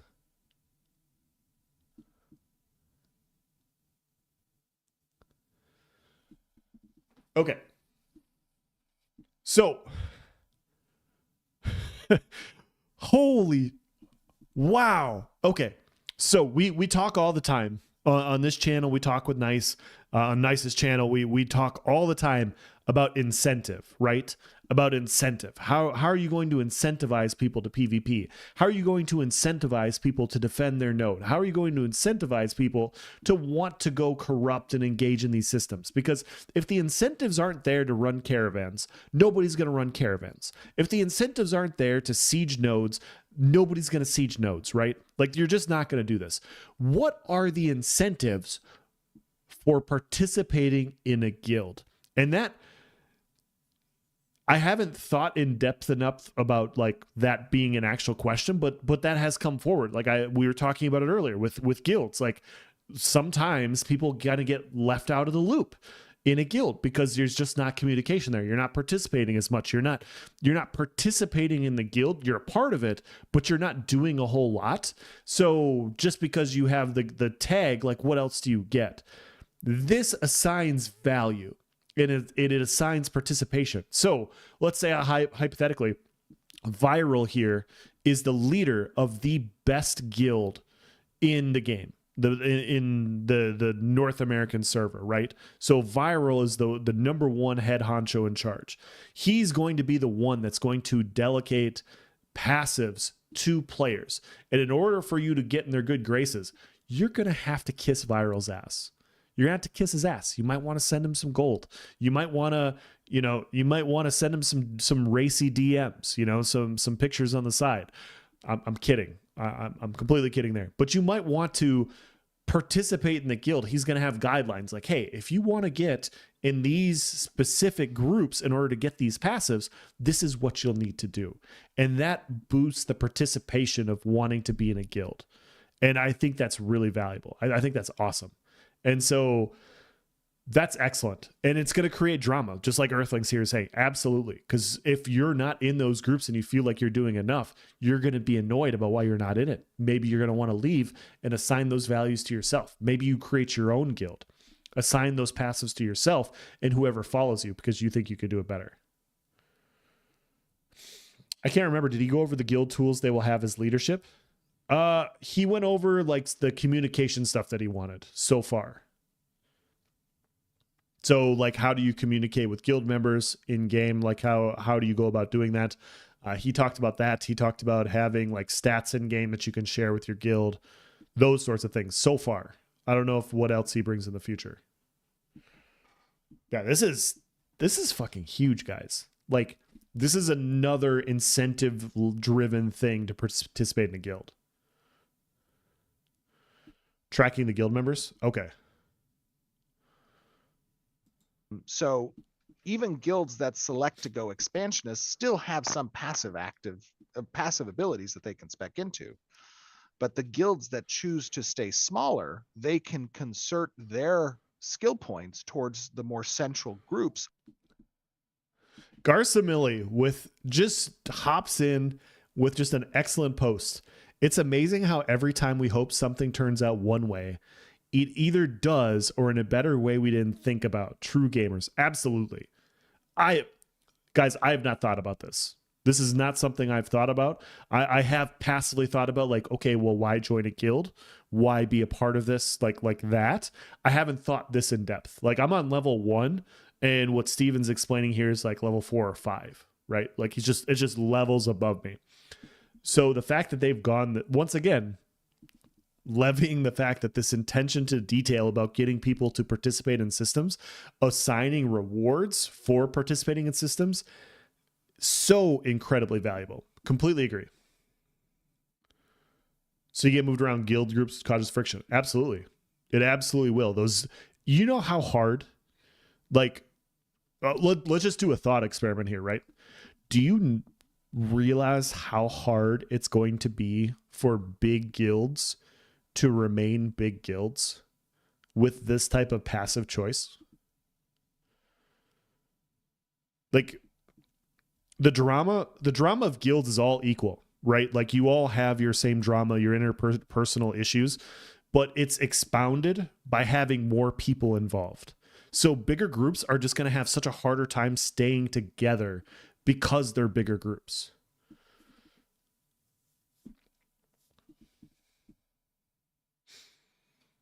This is so well thought out. This is okay. Well, let's hear what else he has to say. This is really cool. Leveling up those passives to higher strengths.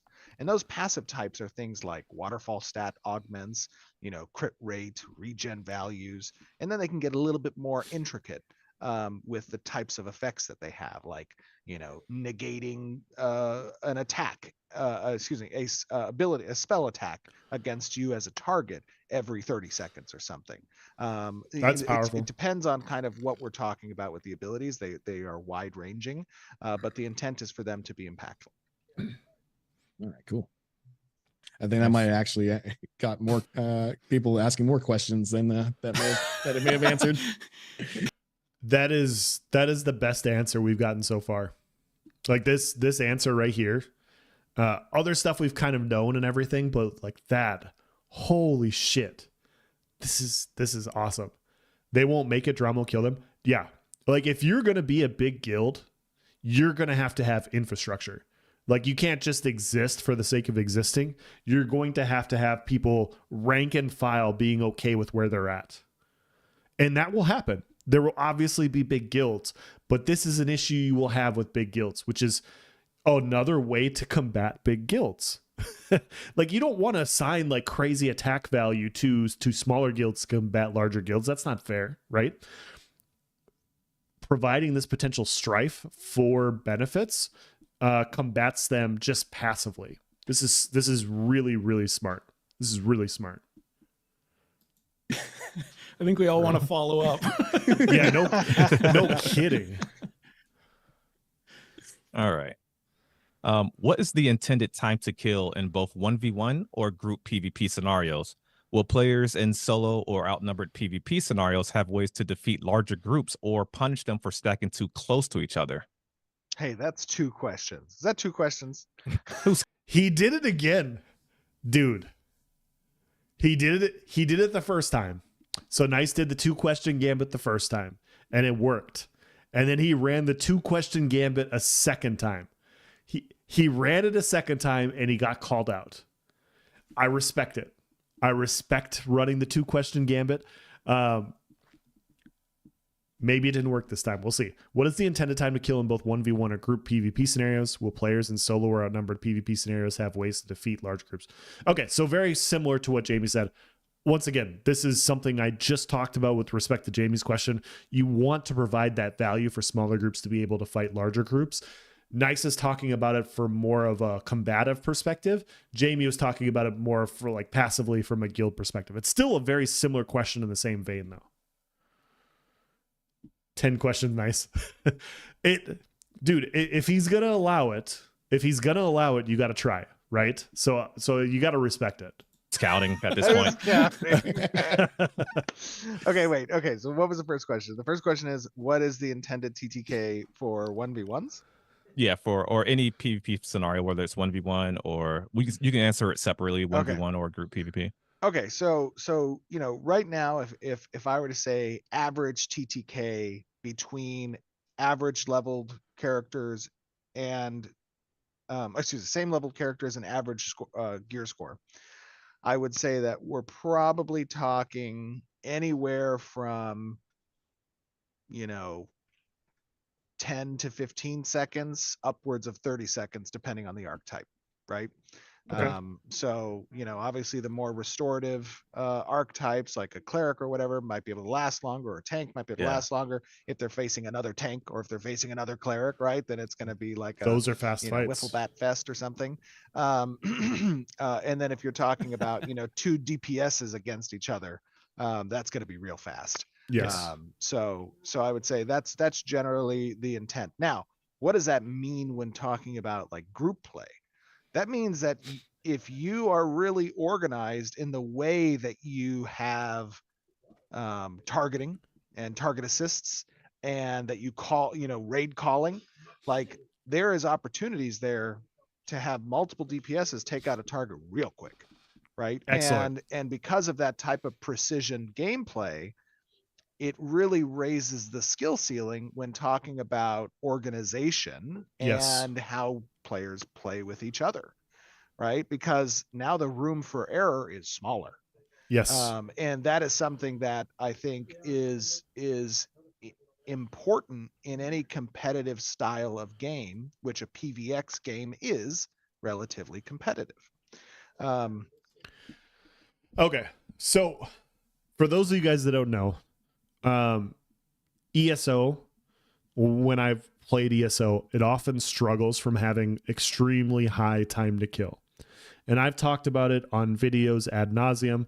I don't want to go too much into detail about ESO, but I have a very strong opinion about this. And my opinion is that without a healthy time to kill, you don't have healthy PvP. And so healthy meaning relatively quick. Healthy meaning that if you hit your combos correctly, if you hit your combos well, somebody dies.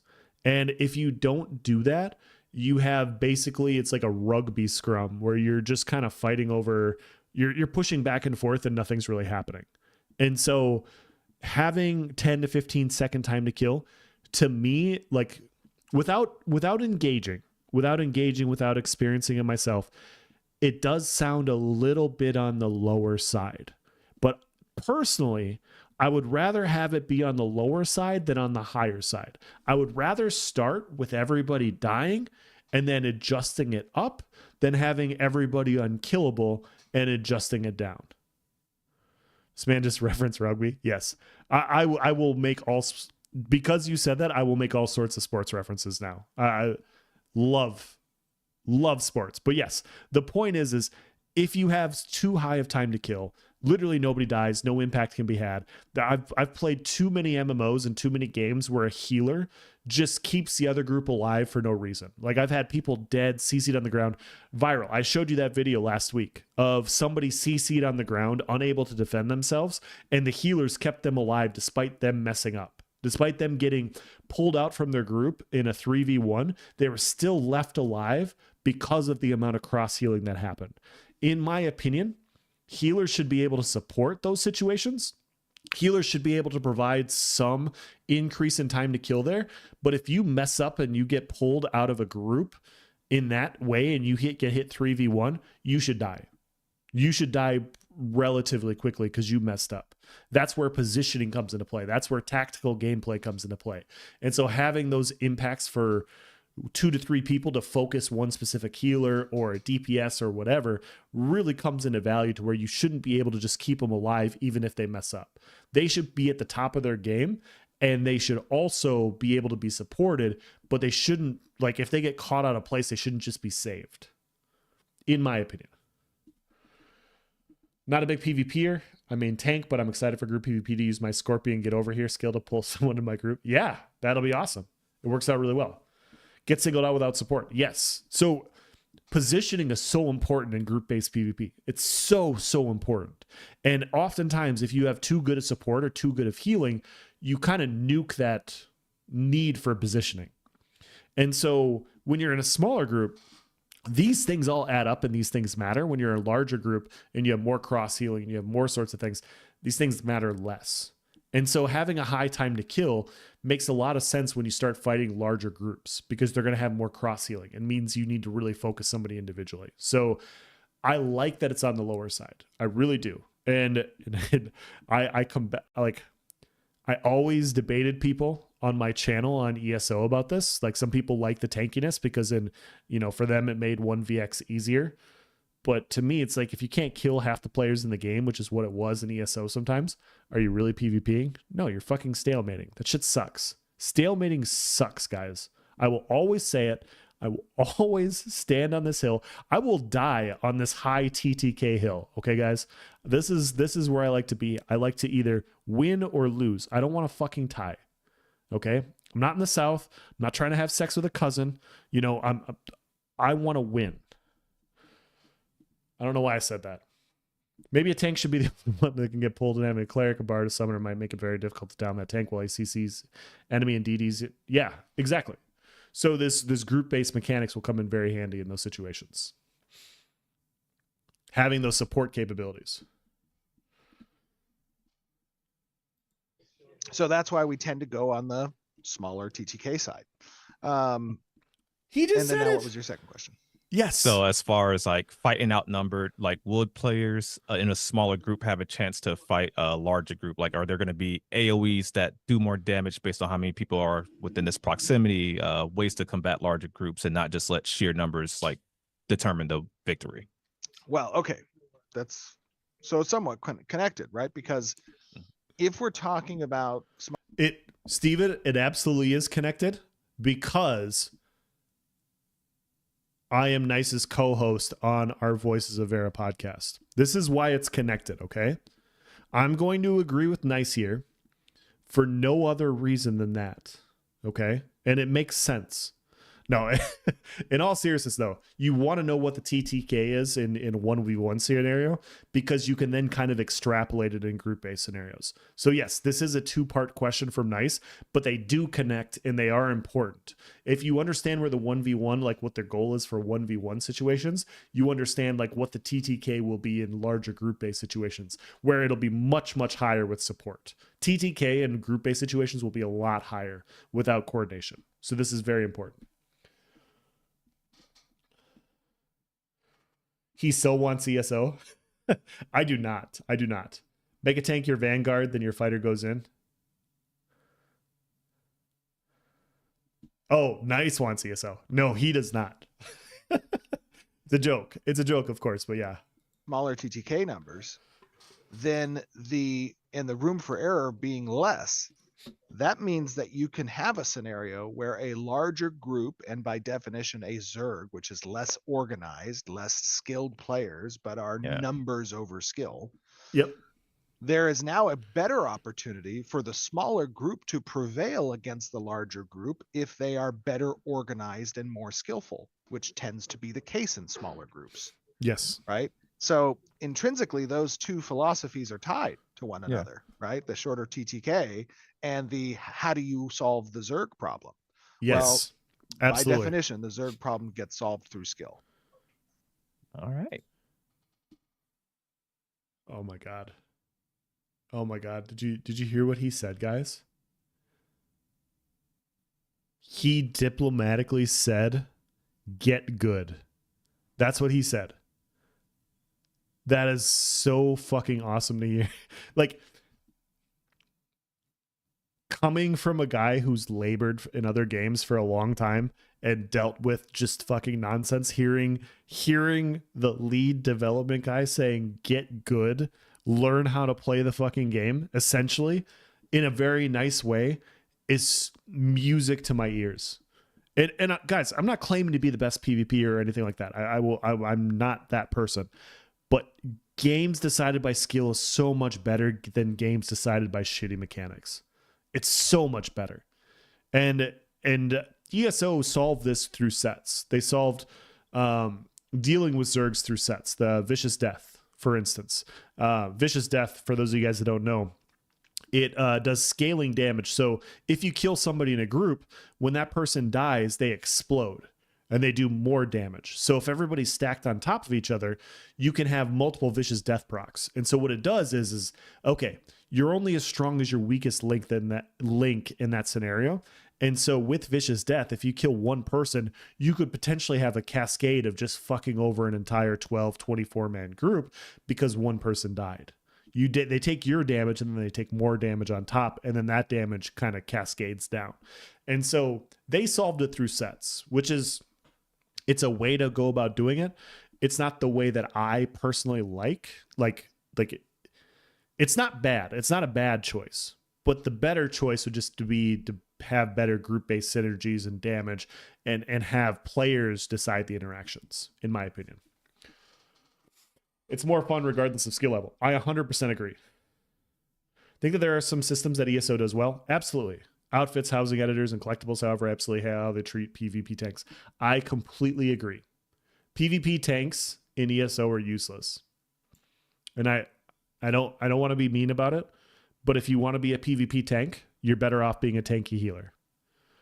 Because then you're tanky, you're going to be tankier or as tanky as any tank in the game, and you have the capability of healing people. So just be a healer at that point. But yes, I completely agree. And this is very important. If the rules are designed in the game to where the best players win, then players can strive to be better. If the rules are designed to break mechanics in goofy ways, then players will break mechanics in goofy ways. And they will do that because that's easier. So, yeah, I absolutely love this answer. Okay, so I made Cash and JB let me ask an econ question. So here it comes.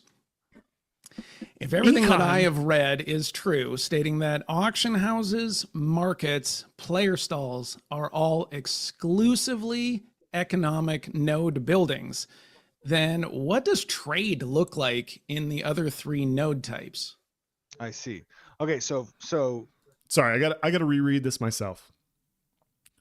I do like the economy background. If everything I've read is true, stating that auction houses, markets, player stalls are all exclusively economic node buildings, then what does trade look like in other three node types? Okay, I get it now. Steven said something about tanks being able to focus others' attention towards them in PvP, if I remember correctly. I don't remember that part. In my opinion, Garsamilli, I think the way you do a good tank is you provide them buffs or debuffs to the other group, buffs to your group or debuffs to the other group that make them a force to be reckoned with. I think that's how you go about doing that. You don't force other people's decisions to attack you or not. You make them based off of the power that they have on the battlefield. That's my opinion. Troll tanks used right, so can really make putting down siege weapons difficult. Yeah. Yep, they can do that. All right, let's hear what Steven has to say. First, we have to vet the supposition. Not all nodes are absent of markets. All nodes by default have a market building. Auction houses, as you described, are present within the economic nodes. So that is a true distinction. However, the market buildings do provide player stalls. So those are also not delegated just to economic nodes. Within the vicinity of the market, and depending on the upgrades you choose and the level of your node, you will have additional stalls that are available. So players can utilize those in non-economic nodes. In addition, you can also use player shops, which require certificates in order to use. But once you have a certificate, you can then place your player shop within the vicinity of a node's market, any node's market. So basically what that means is you'll take that certificate and your character will sit down in place and they will spawn a UI billboard above them where you get to make a brief advertisement of what your shop is. And any player can come up to you and they can interact with your character and see your shop that you have listed goods for and make purchases as if you were a vendor from your shop. So that's the difference between player stalls and the player shop system. The benefit that economic nodes markets have over non-economic node markets is that their player shop certificates, when sold from a metropolis economic node, I believe, can be placed anywhere in the world, independent of market proximity. So you could be at a dungeon and set up your player shop there, and it's like, hey, you want to buy some health pots? Grab your health pots, and you could set up there. So yeah. So this is like the Las Vegas version of when you're walking from casino to casino, you have that guy sitting out in the middle of the street with a cooler full of water, and he's selling bottled water for $1 because you know that you have to walk a fucking mile from casino to casino and you're not going to make it. And like that bottle of water looks really tempting. Okay. This makes sense. I want AOC tanks to have something like Anchor Howl from Log Horizon where ignoring the caster is punishing. You can, but you take extra damage. A matter skill that applies major and minor breach for not attacking the caster. Yeah, sure. No, and yeah, like my belief on a tank is, without going too in depth, like my belief on what a tank should be, they should provide powerful buffs, like mitigation buffs, by being in the area of other fighters. So if you're fighting close to a tank, you have increased resistances, you have increased fighting power while fighting next to them. Like they're a hardy individual. There's basically urging you to fight on, right? Also, you can provide debuffs to the enemy, whether it's healing, whatever. Mitigate, like you can fracture their will or fracture their armor, provide a debuff to where your DDs can go in and do damage. And so from that perspective, you may want to take out the tank in a relatively quick manner due to the powers that they provide, assigning that value. And if you can do that in a very fun way to where the tanks are providing value to the fight, unlike ESO, in my opinion, I don't think ESO tanks provide that type of value. They're tanky. They don't die, but they can be ignored. They can be ignored because they're not providing anything of real value. That's why I said earlier, like you can be a healer and you can be just as tanky. Your value is you're providing healing to your group. And so because of that, if they don't choose to hit you, if they don't choose to kill you, you keep everybody alive. That's your value. In the Caravan stream, they show that Bonded Defender. Yes. Zord Potion. Yes, exactly. And those types of things are value. But having like AoE, like you want tanks to have power. They don't have. You can have power without having damaging power, like high damage power.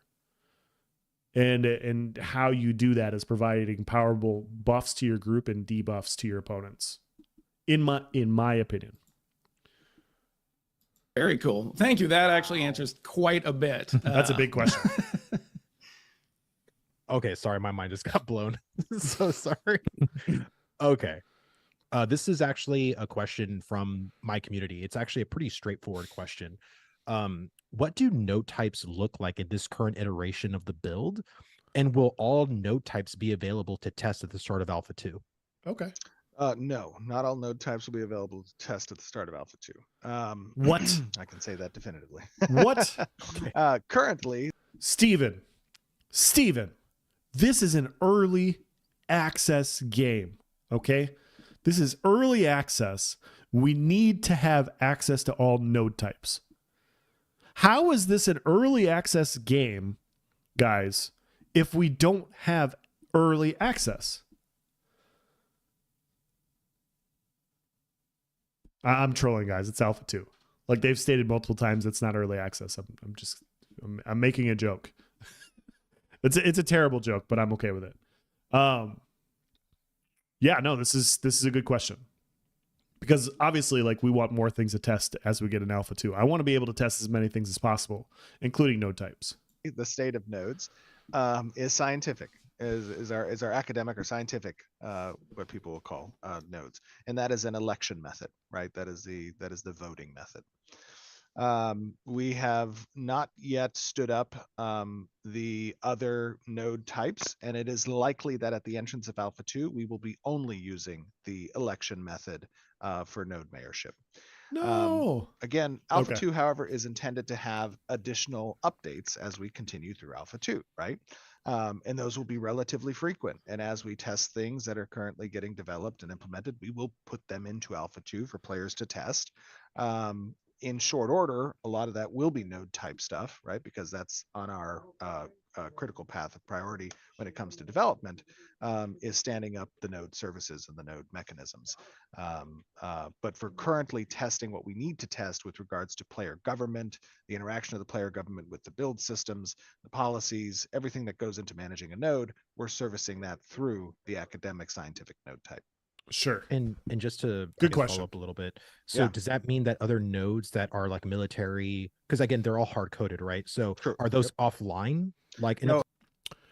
I think they made the right call with keeping things simple for testing for the time being. I completely agree. I do agree. Having less variables when you're testing server stability initially makes way too much sense. So from a logical standpoint, I 100% agree. And I always operate from that point of view. But from a fanboy standpoint where I want to test everything, I wish we had everything. But no, it makes way more sense. Even if they had everything available, you should eliminate variables right away to test individual things. So I completely agree with you. Completely agree.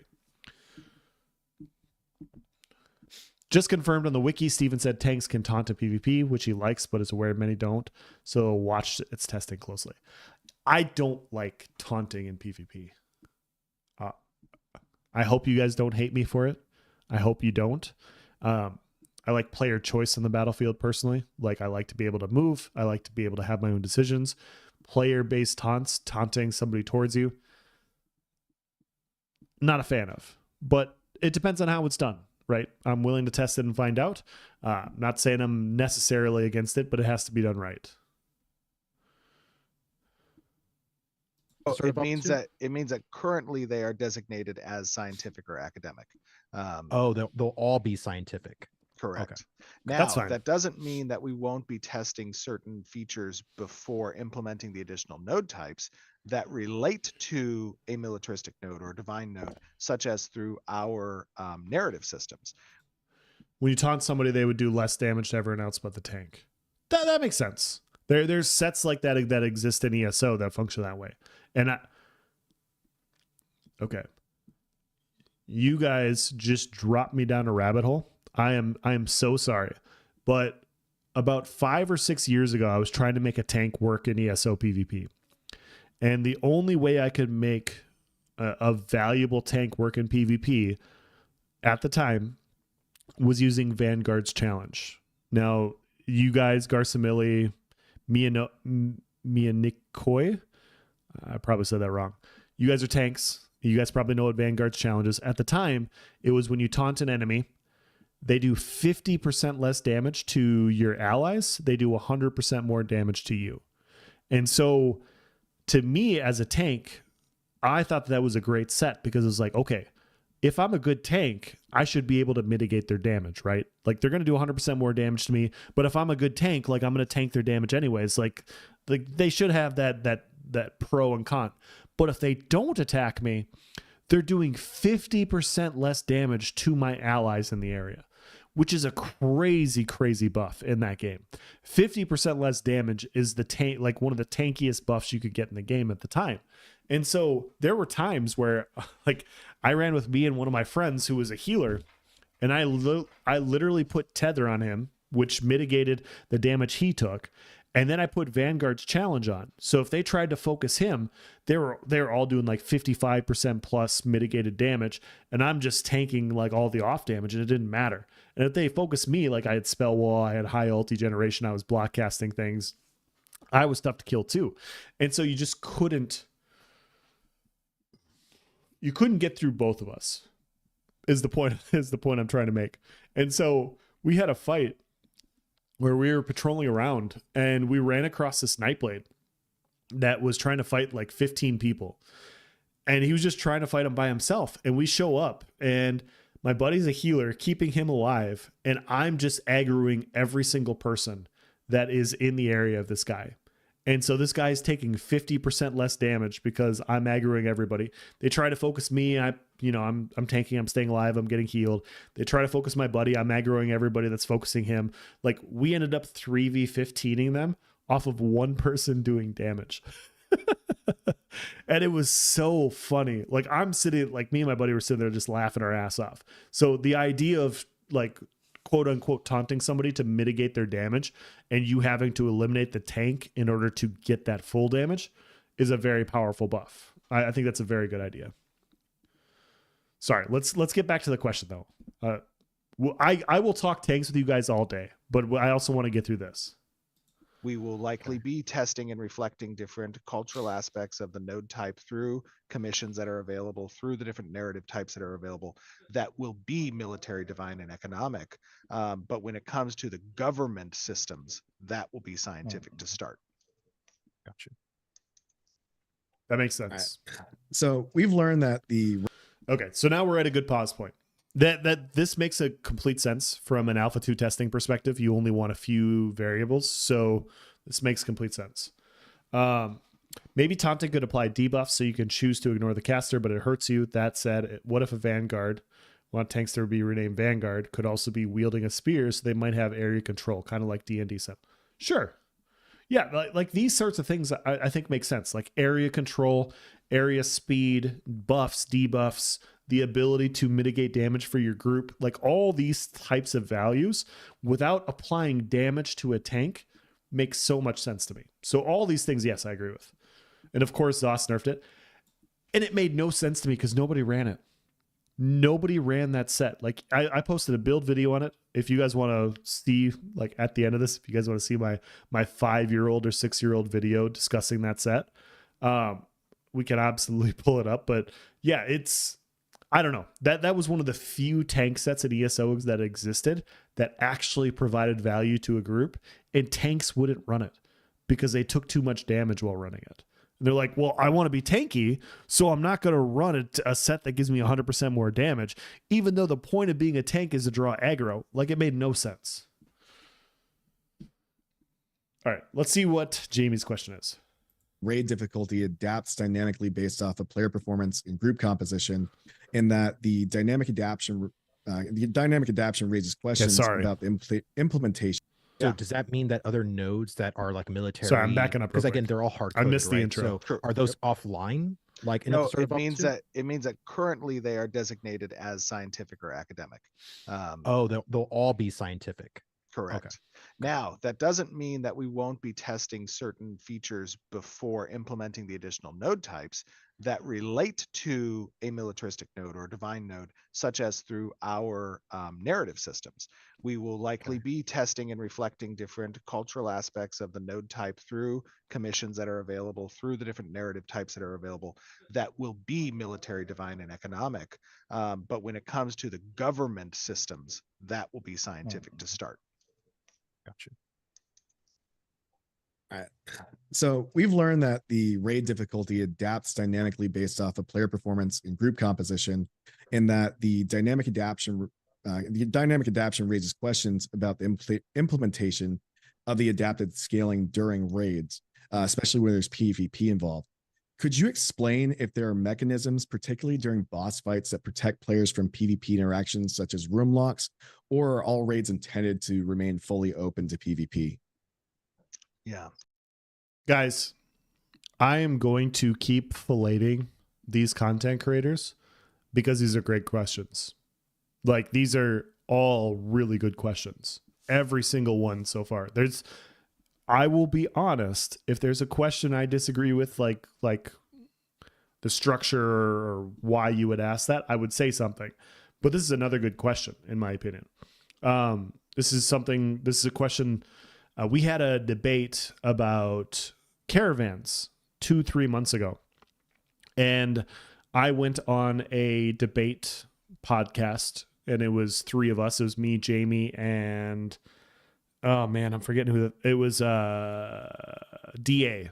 So it was me, Jamie, and DA, and then I forget who the other 3 were, but it was pro caravan risk versus reward versus negative. Like, that was that entire discussion. But before that podcast happened, we actually had this discussion about group-based interactions in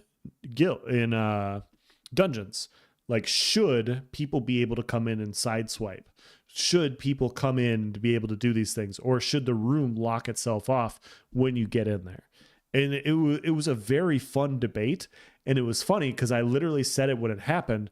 I doubt anybody remembers, but maybe Jamie does. But I was like, guys, this would have been a really fun thing to discuss. I know the podcast isn't about this, but this would have been a very fun discussion to have for our podcast we're going live with in about the next 5 minutes. So yeah. With that background, that's why I like this question. So as I said when we were talking about the dungeons earlier, it's nice that some dungeons do have instancing. Some boss rooms are instanced. In those locations, yes, they will be serviced either through a room lock or some other mechanism that, you know, protects the engagement, the environment of that encounter to who is intended to be there. But the majority of our encounters can be interrupted, right? They are open world. And in those events where you have two groups that are coming together that might be at war with one another, where open flagging is not necessary, they are just flagged combatants with one another, they're going to have to manage the battlefield between what they're achieving in the PvE encounter, right, versus now what they're experiencing in the dynamic player versus player encounter. And some of the effects that we have which allow the victors of those engagements to continue forward with the PvE experience is are things like stat dampening through the death debuff. And the death debuff, when activated multiple times for the losing party, will continue to stack, and it will gain time until eventually their ability to interrupt you is now essentially decimated through these stacks of debuffs that they've received through continually losing the fight. Cool. Okay. So I hate this because I'm joking, but me personally, I'm always one of those guys that throws myself into a fight to continue to try and get better. And in this situation, I can only throw myself into a fight so many times. This makes way more sense. Like I do agree with this. It was just a joke, but how I functionally like play in PvP, I jump into fights. I'm like, okay, well, let's see what I can do. Let's see. And then as you figure out what you can and can't do, you pick and choose better. Right. But yeah, this makes sense. This makes a lot of sense. This is choosing a winner and loser, not just allowing somebody to, like me, to just be a bullhead fucking asshole and just continue to go in and annoy people. It makes sense.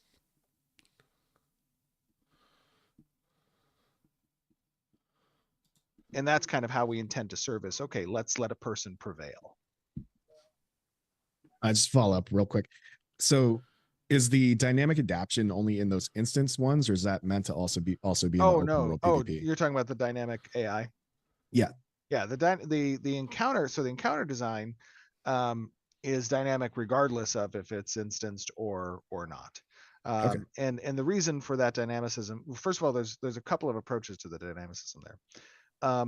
One is how does the I'll get to chat here in a minute. Sorry, guys. How does the state tree of the NPC respond to the actions of the players? Well, it weights certain actions and behaviors based off of what the players are doing.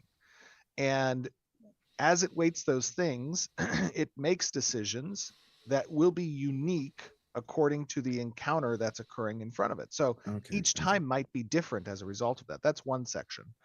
In addition, when we talk about the adaptive scaling, this isn't scaling in like power relation to the level of the player.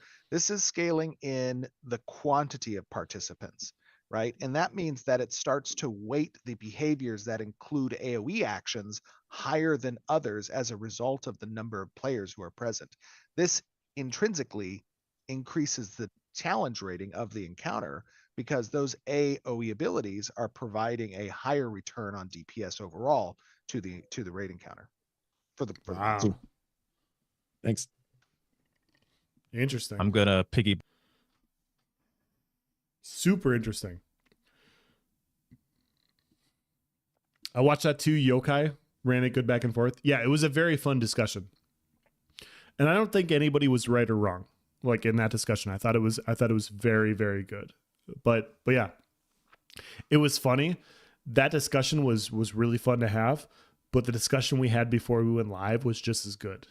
And it was discussed around this. and I'm listening to it. I'm listening to the back and forth. And I'm like, guys, we should have saved this for something. But none of us knew each other. None of us knew, like, we were just talking like a bunch of people excited about a game like we should, but it should have been like, that should have been broadcasted. I had an idea. I think it would be cool if you could teleport people in your group up to a caravan nearby. It is abusable, like when you are trying to escape dungeon where another guild wants to murk you as soon as you leave to steal your stuff. Yes, if you're part of a family, you can fast travel, according to the wiki. So a small group can still fast travel that way, if I remember correctly. Death debuff, wait, not XP debt. That's a good point. Is this different? Or is that what he's trying to say? Is it a different definition, or are these two different things? Because DA is always, I'm not trying to out anybody, but DA has talked about XP debt. Is it the same thing, or are these two different things? Is there XP debt and is there a death debuff? I don't know. I don't know. I'm the type of butthole that thinks monster parading other buttholes who are trying to steal your kills resources is a great strategy. Yeah, me too. I love how they're utilizing AI too with dungeons, raid boss difficulty, religious mode. Yes, like scaling difficulty based off of proximity of players. So good. It's so good. It solves so many questions. Back off of Jamie's amazing question and kind of stick with dungeons to a certain extent. Risk versus reward seems to be involved in all systems. Yes, Do you feel risk such as death penalties or the threat of being PK'd during dungeon content will lead to players zerging world bosses and dungeons to minimize said risk, thus trivializing some content and experiences regardless of that planned difficulty scaling you just spoke about? Okay. All I'm going to say is I don't know who this nice gaming individual is. I don't know him at all. I have no affiliation with him. I've never talked to him before. But he should have a podcast. Like, he should absolutely have a podcast, because this is a great question. This is a very, very, very good question, because, yeah, when you have things such as death penalties, the way players avoid death penalties is they run in larger groups. In every scenario that I've encountered where dying is a very negative outcome, people counter it by running in a larger group. And I haven't really thought in this specific scenario how I would counter it, how I would counter those specific situations, because you want people to play in large groups. If players want to play with a lot of people, they should. They absolutely should. You shouldn't minimize people wanting to play with more people because it's like a negative deterrent, like it's a negative thing. You want players to play with each other. The question is how powerful do you want those groups to be, right? How powerful do you want these large scale groups to have over an area? And so we had a situation in ESO for a while when Imperial City first came out, where the main currency in Imperial City, it was called Telvar. And in order to get Telvar, you had to kill NPCs, you had to kill bosses in the area, and you could kill other players. And in order to collect this Telvar, you had to collect it, and you would get multipliers based on how much you currently held. So if you carried 10,000, you got a ×4 multiplier. So the more you carried, the more Telvar you could accrue. But you got to a point to where your risk averseness would come into play, where you just didn't want to potentially lose 80% of your Telvar. I think when it first started off, if you died, you lost 80%.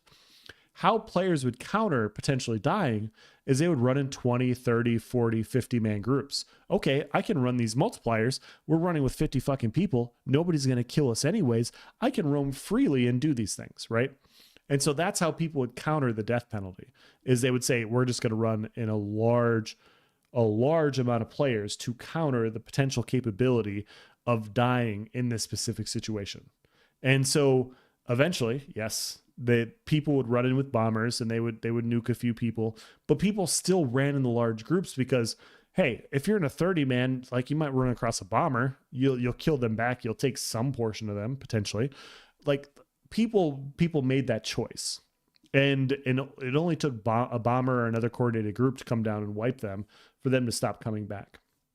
But that would be the ebb and flow in those scenarios where players would just send more people. And I remember there were times down in the sewers where people were farming Molag Bal, which is the main boss down in the sewers. There'd be like 50 or 60 people down there. And even like a 20-man coordinated group wouldn't be able to wipe them because there were so many fucking people down there. And so they'd sit down there and they would farm and they would farm and they would farm, and it just didn't matter. It literally didn't matter. And so it took a lot to finally kill them and send them back. And then they didn't come back because they finally found their counter, right? And so that's the question is how can you avoid people just sending more people? How can you avoid the counter of, okay, we're outskilled, we'll just send 10, 15 more people? Well, I think another part of our design that is more old school, but speaks exactly to this thought, is that the reward is finite. And what that means is in a lot of modern MMOs, each person gets their own reward for participating.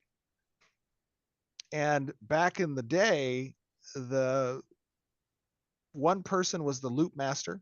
They would interact with the raid boss, and then there would be some guild driven system or alliance driven system that would determine who's next on the list to get this bow, or who's the crafter that deserves this master legendary recipe, or where does this, legendary material go, right? It's not that, oh, everybody got your loot box because we all completed the boss together.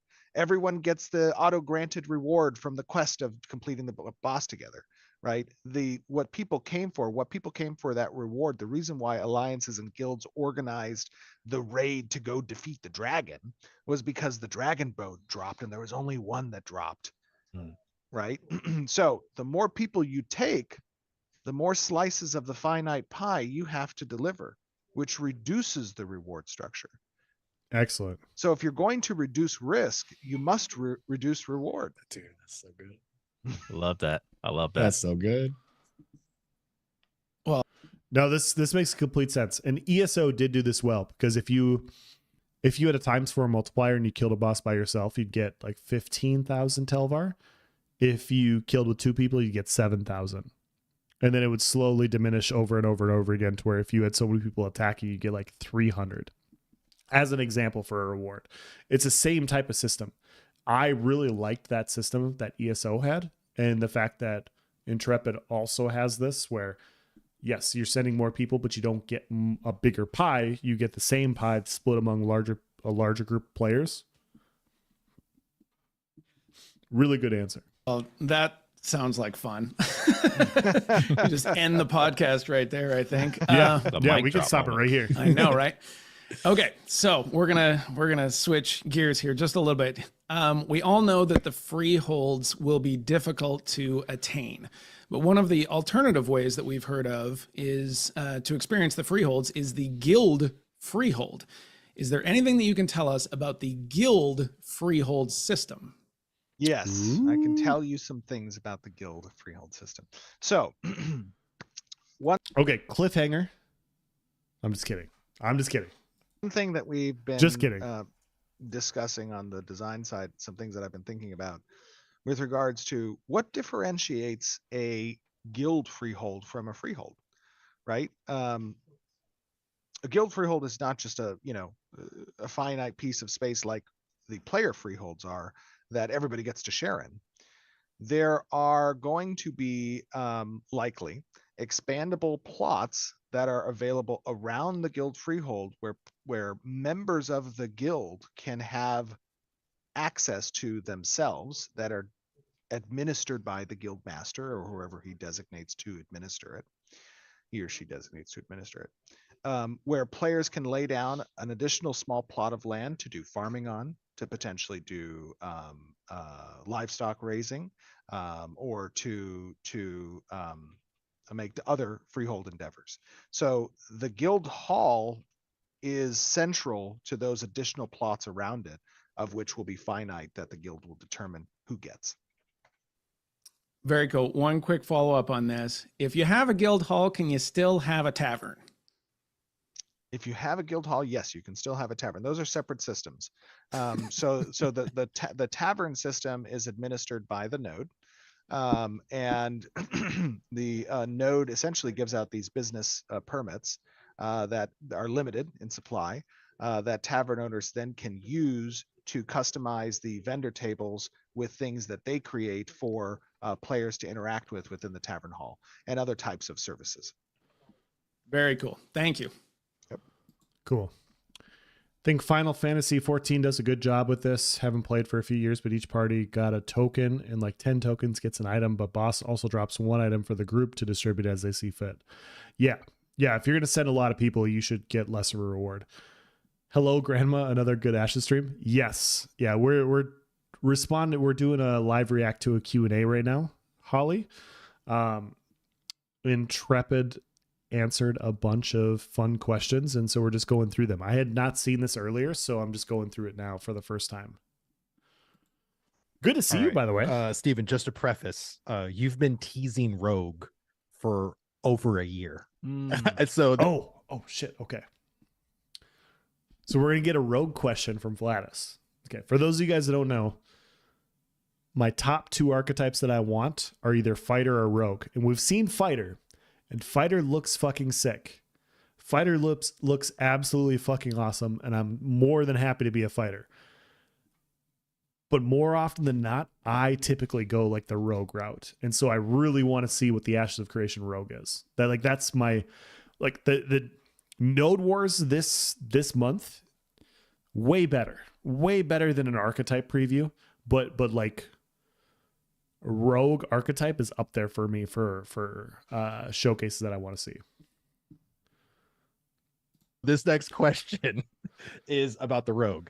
So will we see anything regarding the Rogue prior to Alpha 2? And more specifically, how will the Rogue stealth mechanic work, like in comparison to camouflage, or has that really been? 2 questions. Once again, Vladis coming in. They have 5 questions. He asks 2. He once again plays the double question gambit that Nice has successfully pulled off twice now.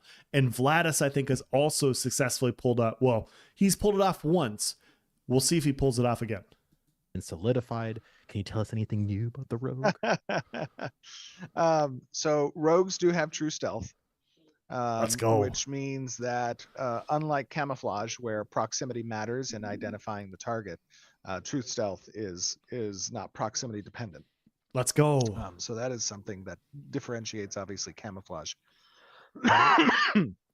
from the rogue stealth ability. I can give some unfortunate news that the rogue will likely not be available at the start of Alpha 2.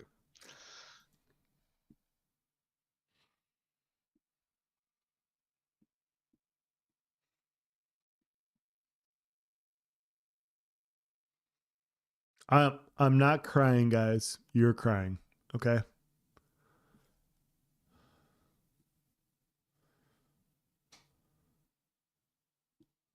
Always looking for a battle mage in these games. They do have a battle mage, Zarkin. Good to see you, by the way. Unbelievable. Is that Nice who played ESO? Yeah, he still plays ESO, if I remember correctly.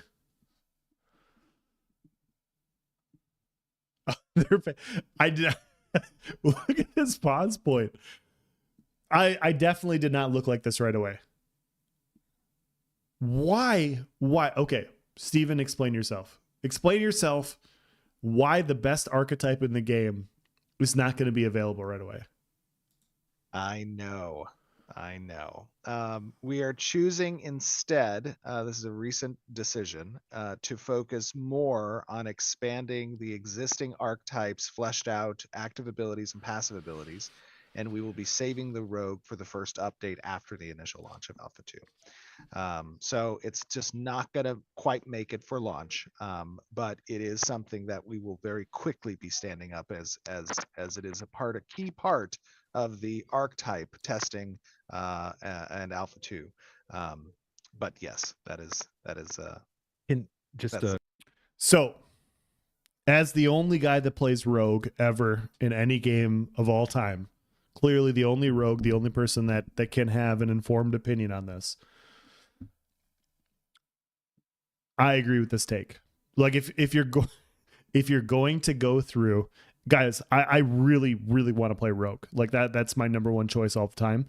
But if you're telling me that Alpha 2 starts with more rough PvP, like rough, unfleshed out PvP, or a few archetypes with more refined, better combative, like perspective PvP, I want the latter.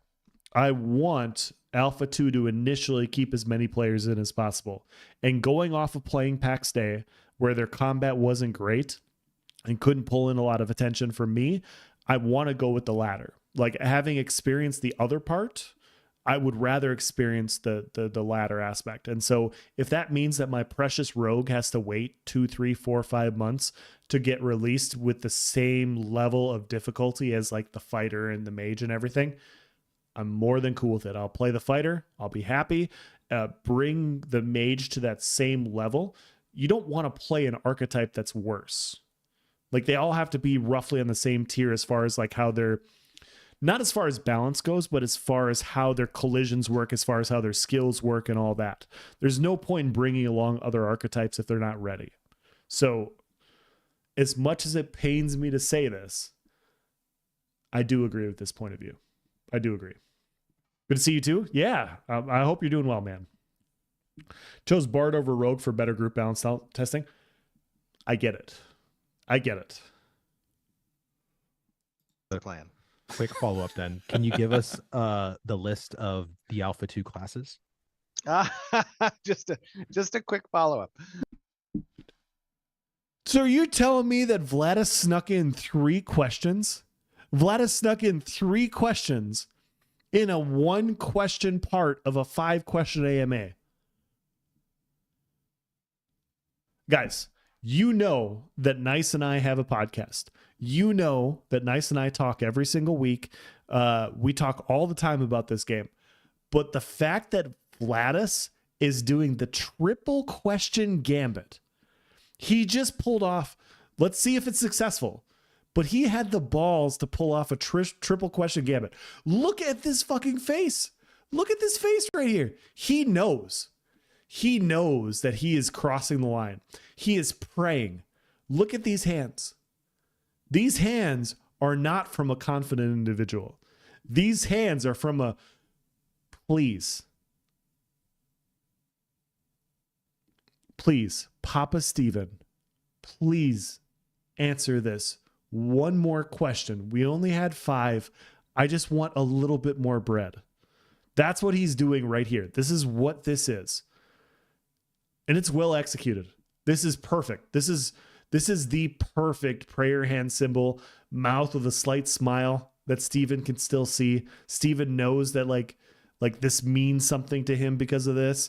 That not staring directly into the camera, not being too desperate. This is perfect. This is perfect. Let's see how Steven reacts. Yes. So the classes for sure at this point are going to be tank, ranger, fighter, mage, bard, and did I say ranger? Yep. Yeah, you did. Wait, hold on here. So Cleric. You're gonna get cleric. So summoner. So Summoner and Rogue will be missing at the launch of Alpha 2. That's correct. Yes, and both of those will be the first update right after the launch of Alpha 2. Guys, Vladis did it. Vladis pulled off the triple question gambit. We had multiple content creators here pulling off the double question. Vladis just pulled off a triple. That's impressive. That's really impressive. So yeah, okay. So 6 archetypes available for Alpha 2. Summoner and Rogue not available. Makes sense. Save the best for last. I'm not against Bard. I've said this multiple times. I don't know if my main arc, but like my main character is going to either be Fighter or Rogue. My second character will be Bard. So I am more than cool seeing Bard. Like I'm more than okay with it. My second character will definitely be a Bard for the support capabilities. So I am all for seeing Bard. I'm all for seeing these bonuses. Really well done. What's up? Just wondering what you were doing. I was kind of interested in playing Fall Guys. I'm still live streaming. I can set that up tomorrow for you though. Okay. That's so random. I understand. I still have some stuff to go through.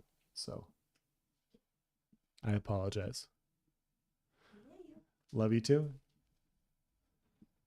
Okay. Thank you, Stephen. Yep. That was really Clerics, nice. that's what I was missing. That was really nice of Stephen, by the way. That was really nice of Stephen to actually, like, if he wanted to be strict, he could have been like, no, that's, dude, like, bro, you answered over half your questions in one question. No. Thank you. It There's was no cleric. healers in Alpha 2. No, Yeah, no there's a healers. cleric, there's Oh a my cleric, God. there's a cleric too. Yes, thank you. I thought I named 5. I'm like, wait a minute, there's 6. I want to shout out a community member. It was Sonic Explosion who brought this to my attention. So this has a bit of a longer preface, and then I'll move to the question. But Grandmaster crafting stations are vital resources located within specific node tiers with access limited to node citizens. This setup implies that crafters might be bound to the Grandmaster stations of their home node, potentially restricting their crafting capabilities to specific types. Could you provide insight on the flexibility of the crafting system? Specifically, whether or not crafters can utilize Grandmaster stations outside of their home node, or if they are confined to the stations within their own node. So I will be honest. This is not a question I've ever thought of or cared about. And I don't mean this in a bad way. This isn't like crafting isn't something that I'm like super interested in. This is a very good question because it is important to know whether Grandmaster crafters are station. So the reason I say this is because we've had discussions about the value of larger nodes, and my contention has always been that's where all the major crafting is going to go. So the largest node, that's where all the Grandmaster crafters are going to be. That's where all of the selling is going to be. If there are more people in an area, more merchants, more Grandmaster crafters are going to go to that area. Now, if Grandmaster crafters can go outside of that and go wherever they want, that changes that equation. And so everything that I've said for the last 6 months in regards to this would be completely wrong. And so that's why this is important.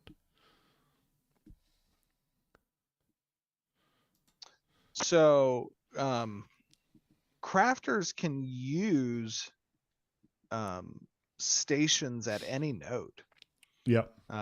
That's important to note, right? The difficulty is transiting the materials you need to the node where the crafting station exists, because the materials must be present there at that node. But the crafter can go to any node and craft at a crafting station. The benefits of being a citizen at the node that has the crafting station are significantly reduced fees to the point nearly of nothing. And additional benefits and access to unique enhancements to the craft if you're a citizen, right? Like depending if there's a relic available that grants the unique enhancement or something along those lines. So to answer that question, Grandmaster crafters can go anywhere in the world and craft at a Grandmaster crafting station. Yeah.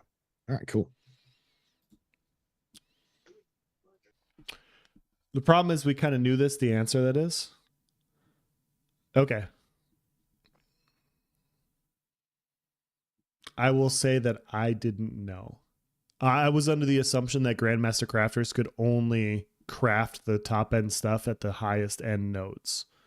But this isn't an area that I pay as much attention to. So I'll just happily say I'm wrong. And this makes sense. Like having a fee, like having a penalty or processing fee makes a lot of sense. This makes way more sense. And so, yeah, I remember seeing this in the wiki.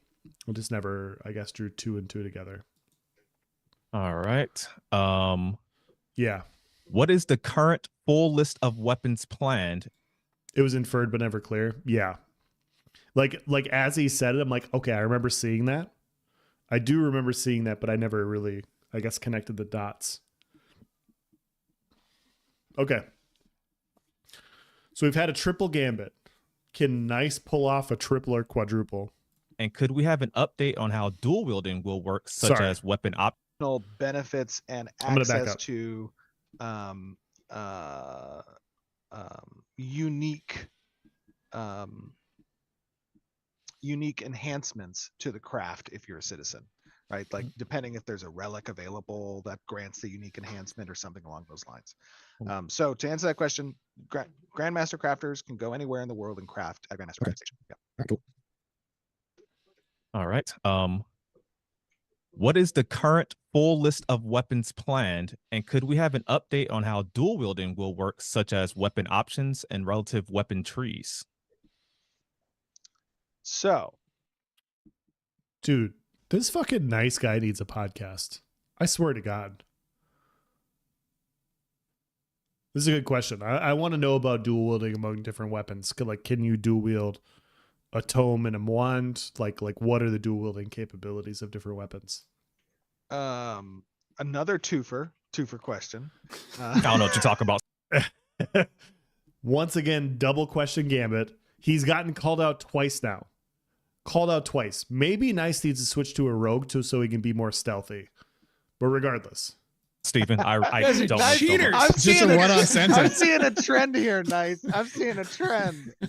So he's okay. got 6 questions. So a list of our intended weapon groups at the launch of Alpha 2 are one-handed maces, one-handed swords, Okay. wands, Okay. spell books, Okay. longbow, short Yes. bow, Yes. two-handed swords, Yes. two-handed spears, Ooh. and dual-wielded daggers. So Dual-wielded 9 daggers. And so for the follow-up to that with the dual wielding portion, so are daggers, can we infer that daggers are the only dual wield weapon? And by in the way, that sense? just real quick, there may be other weapon types that are present as well, but these are the groups that will have their weapon skill tree fleshed out. So, Okay. and those other types of weapons that are present, like model form, will likely be categorized into one of these groups so that they have skill tree progression until they get updated with their actual skill tree progression. Okay. Yo. Let's go.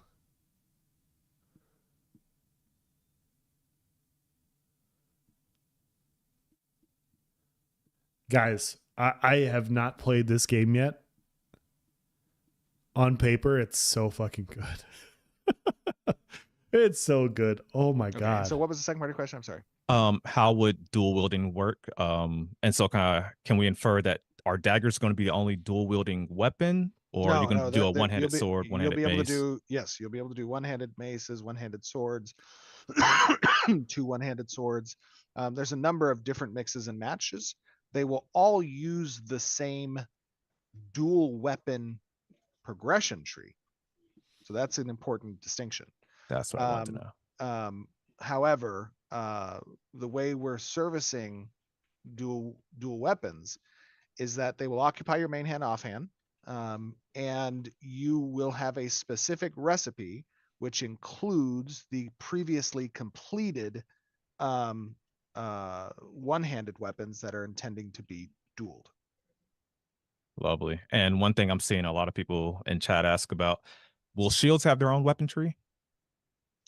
Shields will have shields will have a weapon tree as well. Oh no. Oh, no. Wait, no. Do shields have weapon tree? No, shields do not have weapon tree because they're an offhand. I'm sorry. Shields do not have a weapon tree. They're an offhand. There will be passives within archetype trees that grant towards shield usage. So some archetypes will have passives that benefit that. In addition, there will be a universal skill progression. The universal skill progression tree will have shield progression within it for the block action. So there are two places where speccing in skill points will give you more beneficial use of shields. The roller coaster of emotions there that I just experienced with shields having their own weapon tree, it makes sense. In my axe, yes. Let's go Gimli. They lose their independent skill trees to get the dual weapon skill tree. This makes sense. This makes sense. You should have some passives that apply whatever from a specific weapon to go into the dual weapon skill tree, I think. But yeah, nice with a third question. Yes. So I already said it before. I'll say it again. Vladis was in the front running, pulling off the triple question gambit. He did it first. But Nice has done 2 double question gambits and just combined his triple. This is the level of balls that Nice Gaming has to just unabashedly. He's been called out twice now. And instead of toning it back, he goes, no, this is what my community wanted. This is what I'm going to do. You got to respect it. You got to respect it. That's 4 this turn, 2 original. Daggers only dual wielding and oh, that is 4. You're right. You're right. No, Garsamilli is absolutely right. 2 original questions, then the daggers only dual wielding question, and then the shield tree. Guys, Nice Gaming took a step forward with the quadruple question gambit. He pulled off a 4-fer. They only have 5 questions each. Each one of these guys only has 5 questions, and Nice did 4. He did 4. That's impressive. It's impressive that he had the balls to ask, and it's also impressive that he actually pulled it off. This is S tier. S tier questioning. Anybody that says otherwise, send them to me. Okay, I'm done with my 10 questions. And look at the awareness. Look at the awareness of knowing where he's at. Awareness 100, balls 93, 95, right? Loyalty 100. He did it for you guys. Everybody that's in Discord that was, helping him post these questions, he did this for you guys. That's 5 times 2. Nice. You cheater.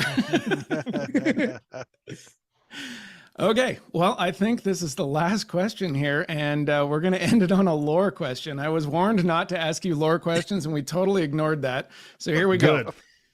What is the average person on Vera's experience with the essence? Is everybody using the essence in the same way, or is this something that's more like a rare gift that us as journeyman heroes have some sort of innate ability to tap into? Mm-hmm.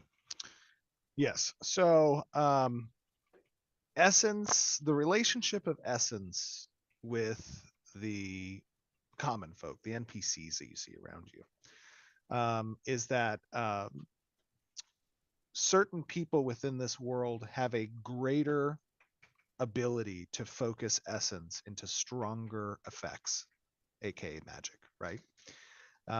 And generally among the player population, you are all stronger wielders of essence as a whole and capable of achieving great things with it.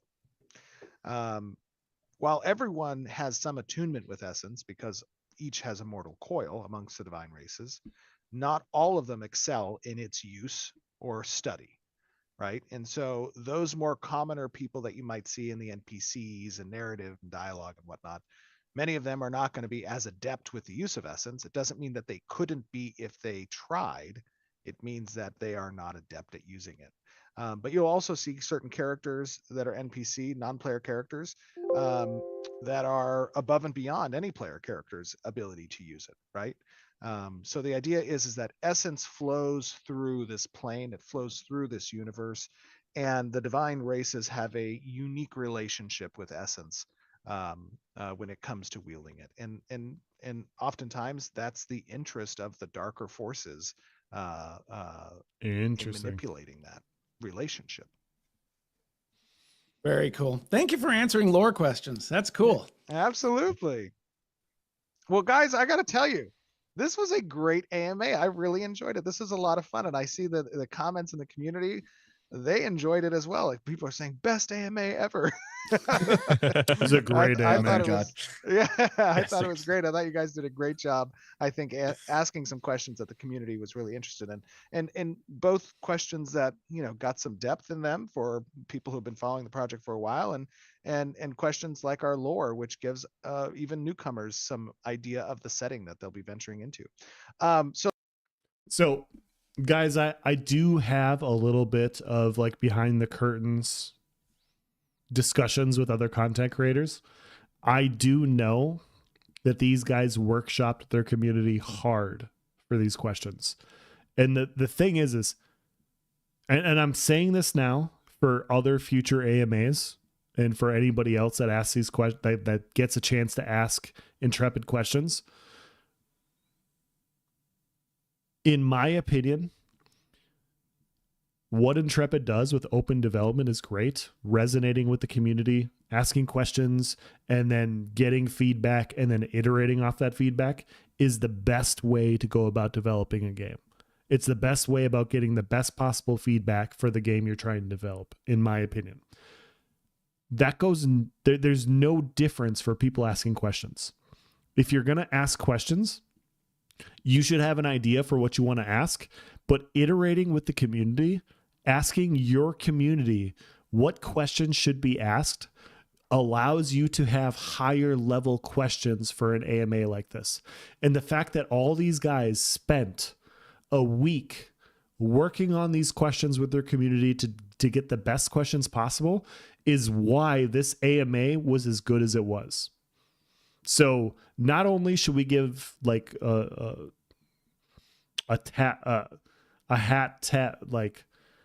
give a nod to Steven for how gracious he was in answering so many questions, we should also congratulate these content creators for not only like asking the questions they wanted to ask, but listening to the community, deciding what the best questions were, and then asking them in this space because that's what the community wanted.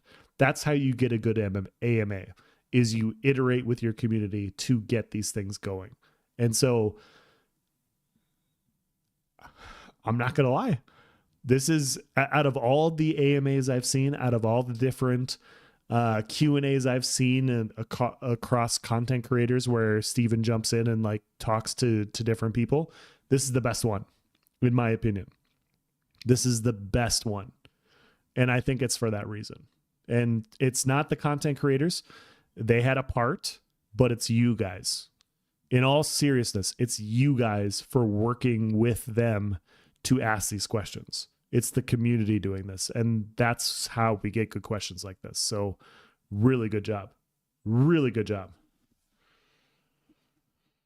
I see this as a joke. I think if I was allowed to ask any of the Intrepid devs, I would be asking about sitting on things 60% and 40% on Tulnar anatomy. Fair enough. If I had my chance for a Q&A, I would selfishly choose process for balancing. Like I'm not even joking. Like the Q&A that I would have, I don't think many people would be excited about, but for me it's everything. And so the fact that these guys, like, this is way better than anything I could do. 100%. So let me thank you guys for joining. Vladis, Jamie, Chaos, Nice, Sunny, you all did a great job today. I love what you guys do for the community. Obviously, content creation is a very important part of the relationship between development and the community, right? You are sort of the bridge that services the divide between people who are watching 24/7 and people who just want to see an update, short update. And I think you guys do great jobs in creating the content you create. And I know I speak for the community when I say thank you for that. Please let me get each of you to kind of plug your places. Nice. We'll start with you. Oh, thank you. Nice Gaming on Twitch and YouTube. We do Ashes of Creation live stream every Tuesday. The voices of Vera, myself, and Is There No One Else? Really appreciate this community. Thank you for letting us be a part of this. Really appreciate the opportunity, and I'll keep it short there. Love it. Sonny? Man, who is that guy he's talking about? He sounds kind of sexy. I'm just saying. Yes, thank you very much on behalf of JB and Cash for letting us share the stage with such excellent and admirable hobbits. Lore Forged is a podcast that talks about the game Ashes of Creation, but also the lore behind it. And you can find all of our stuff, Twitch, YouTube, and Discord links for our Discord community over at loreforged.com. Thank you very much. Thank you.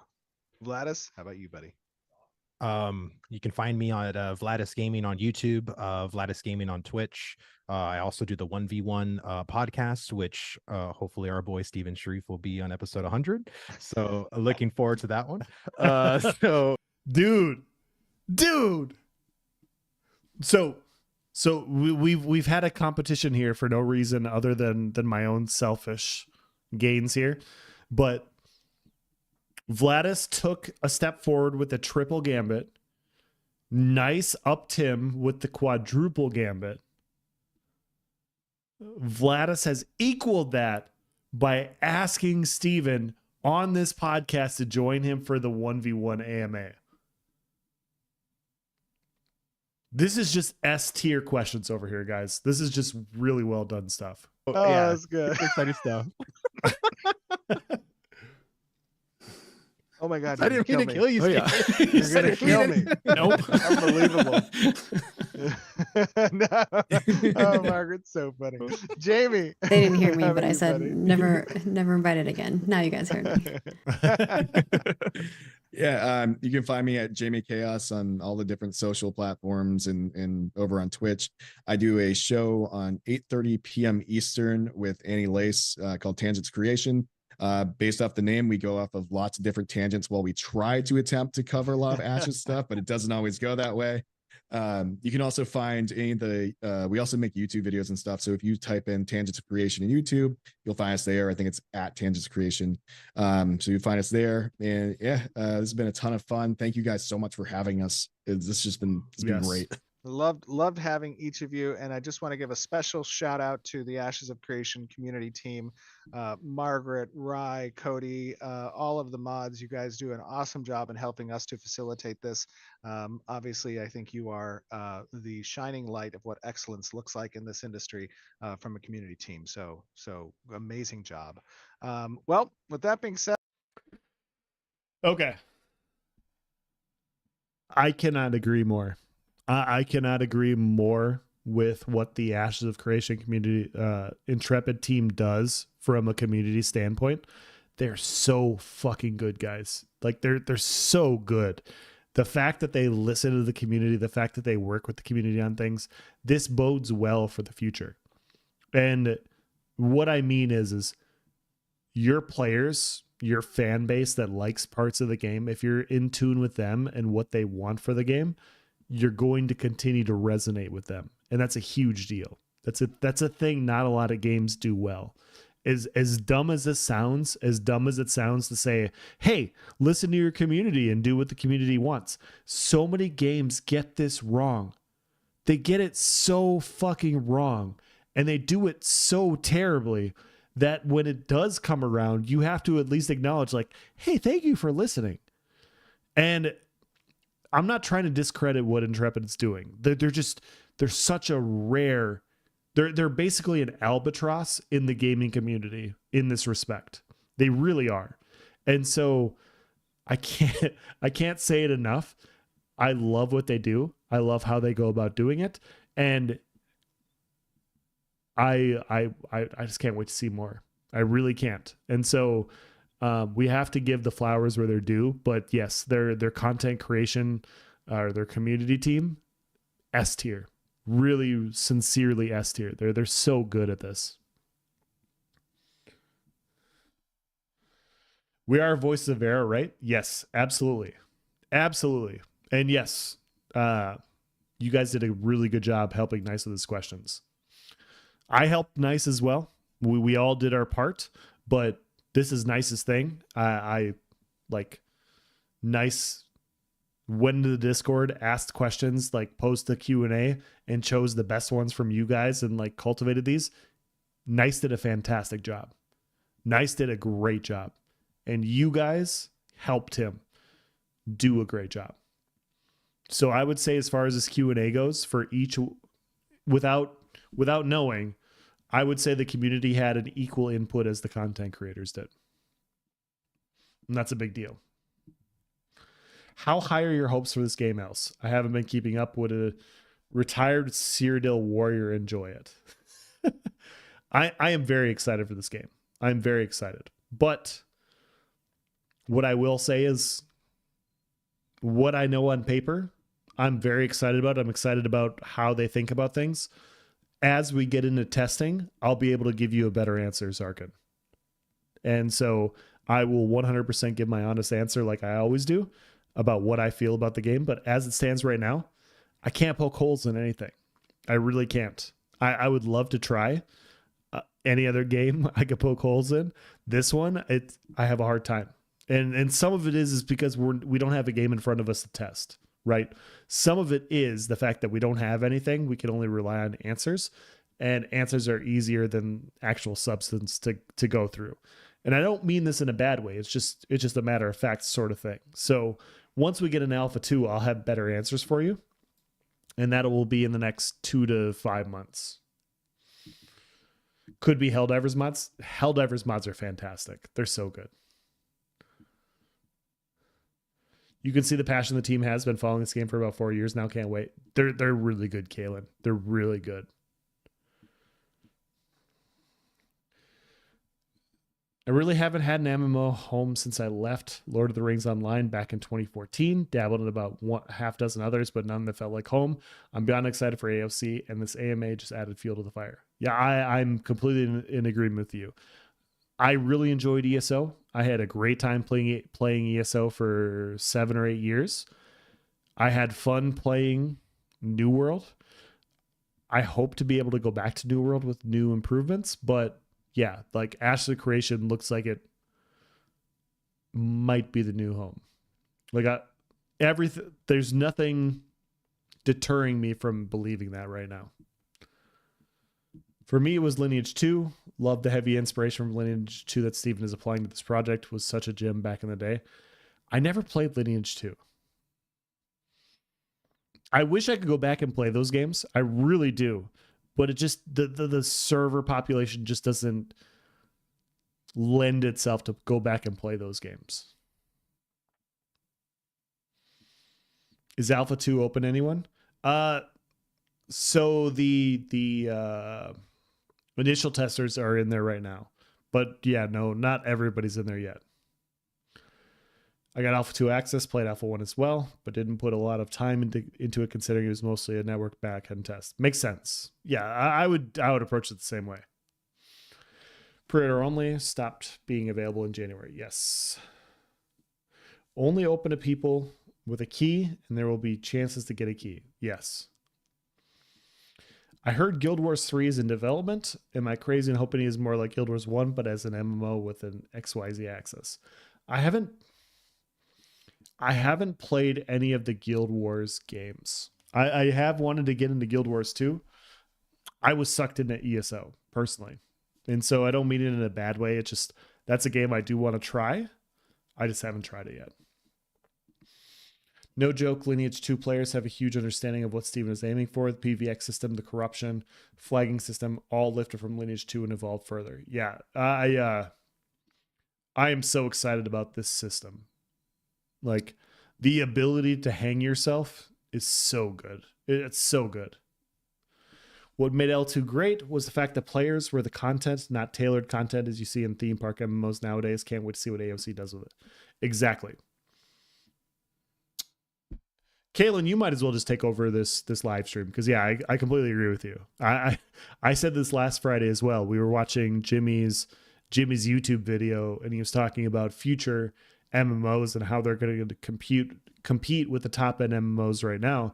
And my contention was the only ones that can out of the box are sandbox MMOs. The only way a current game can compete with like the likes of World of Warcraft, Final Fantasy, the top end MMOs right now is if you have a sandbox style MMO with intriguing gameplay, a good storyline, and the ability to have repeatable content made by the players, which is what Ashes of Creation is striving to be. And that's why I think they can compete right out of the box. I'm not saying they will. I don't know for sure, but that is the recipe to compete with a game that's been in development for 20 plus years. What can I do to get a chance to get a key? I know they're going to have giveaways, Zarkin. And you can apply for those. And even if you can't get into those, you can still apply for their betas and everything. The MMO genre literally went in the wrong direction the past couple decades. Unfortunately, everyone followed the next WoW train. Yeah. And that's the problem, right? Like you see one game succeed and everybody goes, how do we do the next thing? And I said this earlier to Viral. I said I was going to do more sports analogies. It's the same thing that happens in basketball, right? Like you have everybody going big man basketball for 20, 30 years, right? Everybody's throwing up big men. Big men dominate the NBA because they're big and they're talented and they're mostly big and everybody wins. And then all of a sudden you have the Golden State Warriors come out. And the Golden State Warriors are like, hey, we're way more talented than we are big. And we're able to offset the fact that other big teams can't compete with us because we're so fucking talented. And they dominate for a half a decade. They're one of the best teams in the league for that reason. And everybody goes, hey, we need to go small ball to compete. We need talented players to compete. It's not that big man basketball ever disappeared. It never disappeared. It was just that the big men at that point in time weren't as skilled as the small ball players. And so over time, you now have these fucking unicorns that exist. You have your Chet Holmgrens, you have your Victor Wembanyama's, you have your Karl Anthony Townses, you have these 7-footers that can take people off the dribble. They can shoot 3-pointers. They can finish at the rim. You have all these guys that are big and they're talented. And now all of a sudden you're seeing big man basketball come back because that divergence in talent has narrowed. And so all of a sudden big man basketball is becoming a thing again. And people are like, I can't believe this is a thing anymore. And it's, yeah, because this is the evolution of things. And so this is what I see in MMOs as well. Long story short, drawing the connection, you see one game succeed and everybody's like, hey, I'm going to make a copycat clone of what this is and hope to piggyback off it because this is the safe way to go about making money. Instead of branching out and doing something new and unique, they decide to do what everybody else is doing. And that's where they never hit the home run. They just hit like a single or double and they're profitable, but they're not changing how the gaming industry functions, in my opinion. And so, yeah, you can hit singles, you can hit doubles, you can hit triples, but if you want to hit a home run, you have to revolutionize how the specific genre is going to evolve. And that's the difference.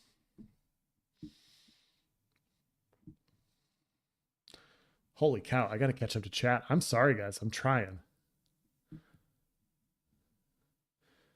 Get to know the community. Sometimes streamers get keys to give away and make Ashes count. Sometimes they host giveaways in the forums. Yep, exactly. Now nearly half court threes left and right. Exactly. Like the talent level is shot up. How to compete with WoW? Do something different. Exactly. Exactly. Jokic, yes.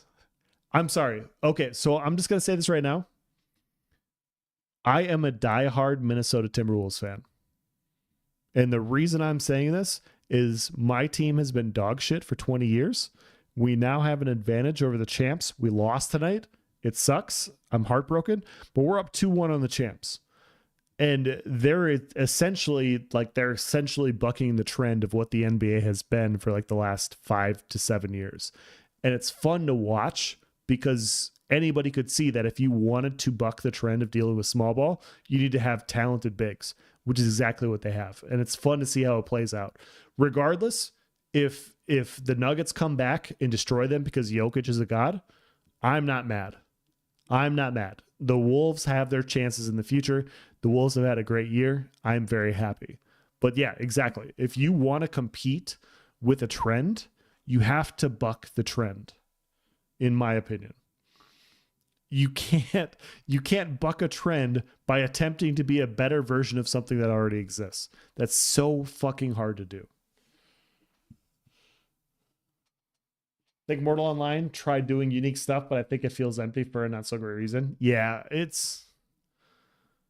I do like what they've done. I did try it. I need to try it a little bit more. I had way too many issues with Mortal Online 2 to really enjoy it. I needed to take a break. But yes, I love that they branched out. Congrats for you guys, though. Great team. Salty we lost to you again. Oh, I'm a Lakers fan, born in Cali, stayed in Cali all my life. You're a Denver fan. Okay, are you a Laker or a Denver fan? I'm sorry. I'm not sure where Denver fits in there. Either way, it doesn't matter.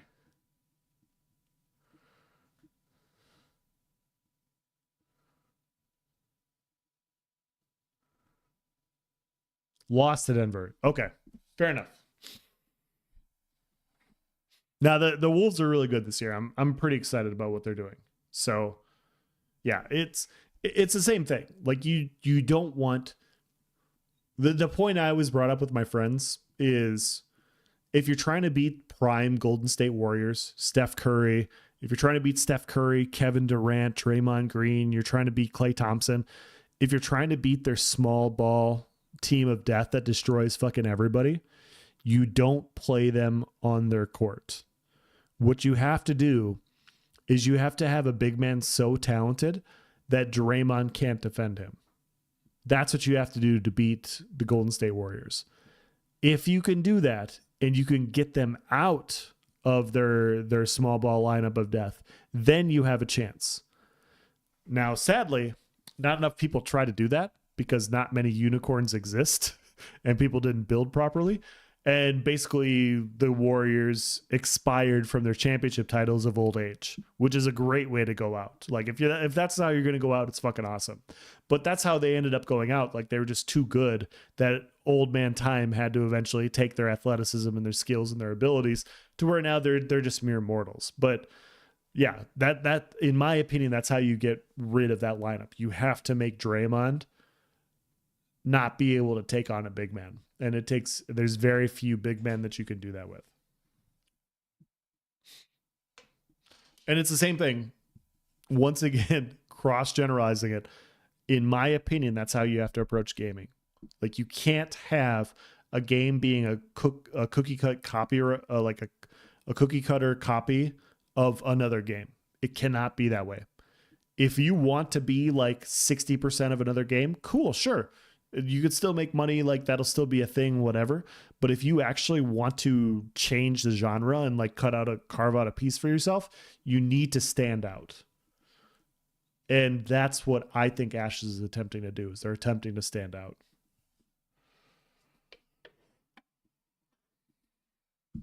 Or have him get heated and ejected. That's another way to approach it.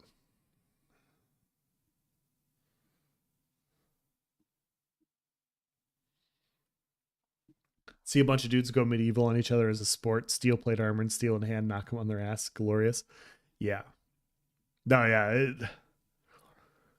This Q&A was really good. This Q&A was really, really good. Let me switch this real quick. They did a really good job asking questions.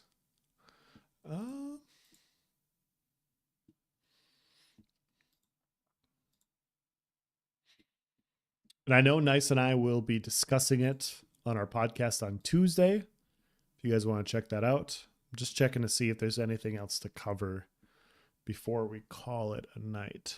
The Wolves lost tonight, which was sad.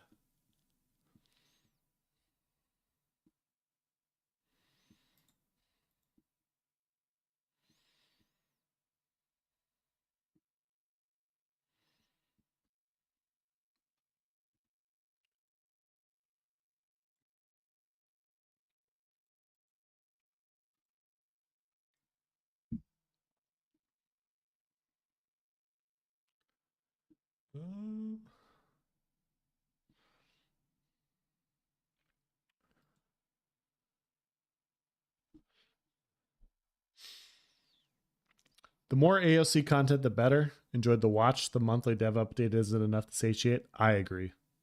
What channel is the podcast on? So our podcast is on both mine and Nice's channels. We both live stream at the same time. We've talked about like making it a little bit better, but we just decided the more people that want to tune in that want to, they can. And so I live stream it here. He live streams it on his channel as well. We're on episode 46 next week. We're on 46 episodes deep this next week, which is crazy. So yeah, we've been doing it for a bit. And yeah, we'll definitely be talking about this. There's so many things to cover with this video. Sounds good. What time again? Tuesdays. It's Tuesdays, 7:30 Eastern. And if you can't tune in, if you go to my channel and you go to podcasts, I'll just share the link here real quick. I wonder if I can just copy and paste it right here.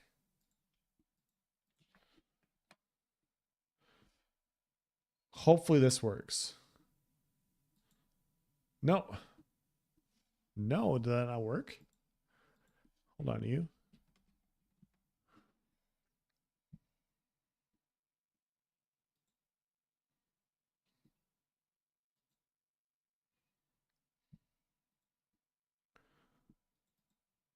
So that's the entire playlist for the Voice of Era podcast. So I have the Voice of Era podcast there. Yeah, so that's the entire playlist for the Voice of Era. Okay, relax Twitch. Okay. That's how you can go in there and you can check what we've done recently. But yeah, every Tuesday we do it. I've been trying to stream more often. I said earlier in this live stream, we're selling our house currently, and so I'll have more free time after like Monday. I think we're gonna have our house sold by Monday, but we'll see. And yeah, once that free time happens, then I'll be able to live stream more, do more videos, and get back to our everyday processing. But right now, it's just I'm doing as much as I can with the free time I have. Try to drop by. Yeah, if you can't, it's no big deal. But yeah, appreciate it. Yeah, we enjoyed talking about this game because their systems are so good on Paperman. They're so good. Have a good night. Yeah, you too, man. Thank you for stopping in. Yeah, I think we'll just end it here. This is a good time to end it. We've been going for 3 hours. 3 hours is a good time. And yeah, maybe I'll try and live stream tomorrow. We'll see how it goes with showings and everything. But I'll post on my channel for live streaming tomorrow. Maybe we'll do a few more videos and everything. But yeah, I will end this here. I'm glad you guys tuned in. This was a very good AMA. And I will catch you on the next video, guys. Take it easy. Have a good one.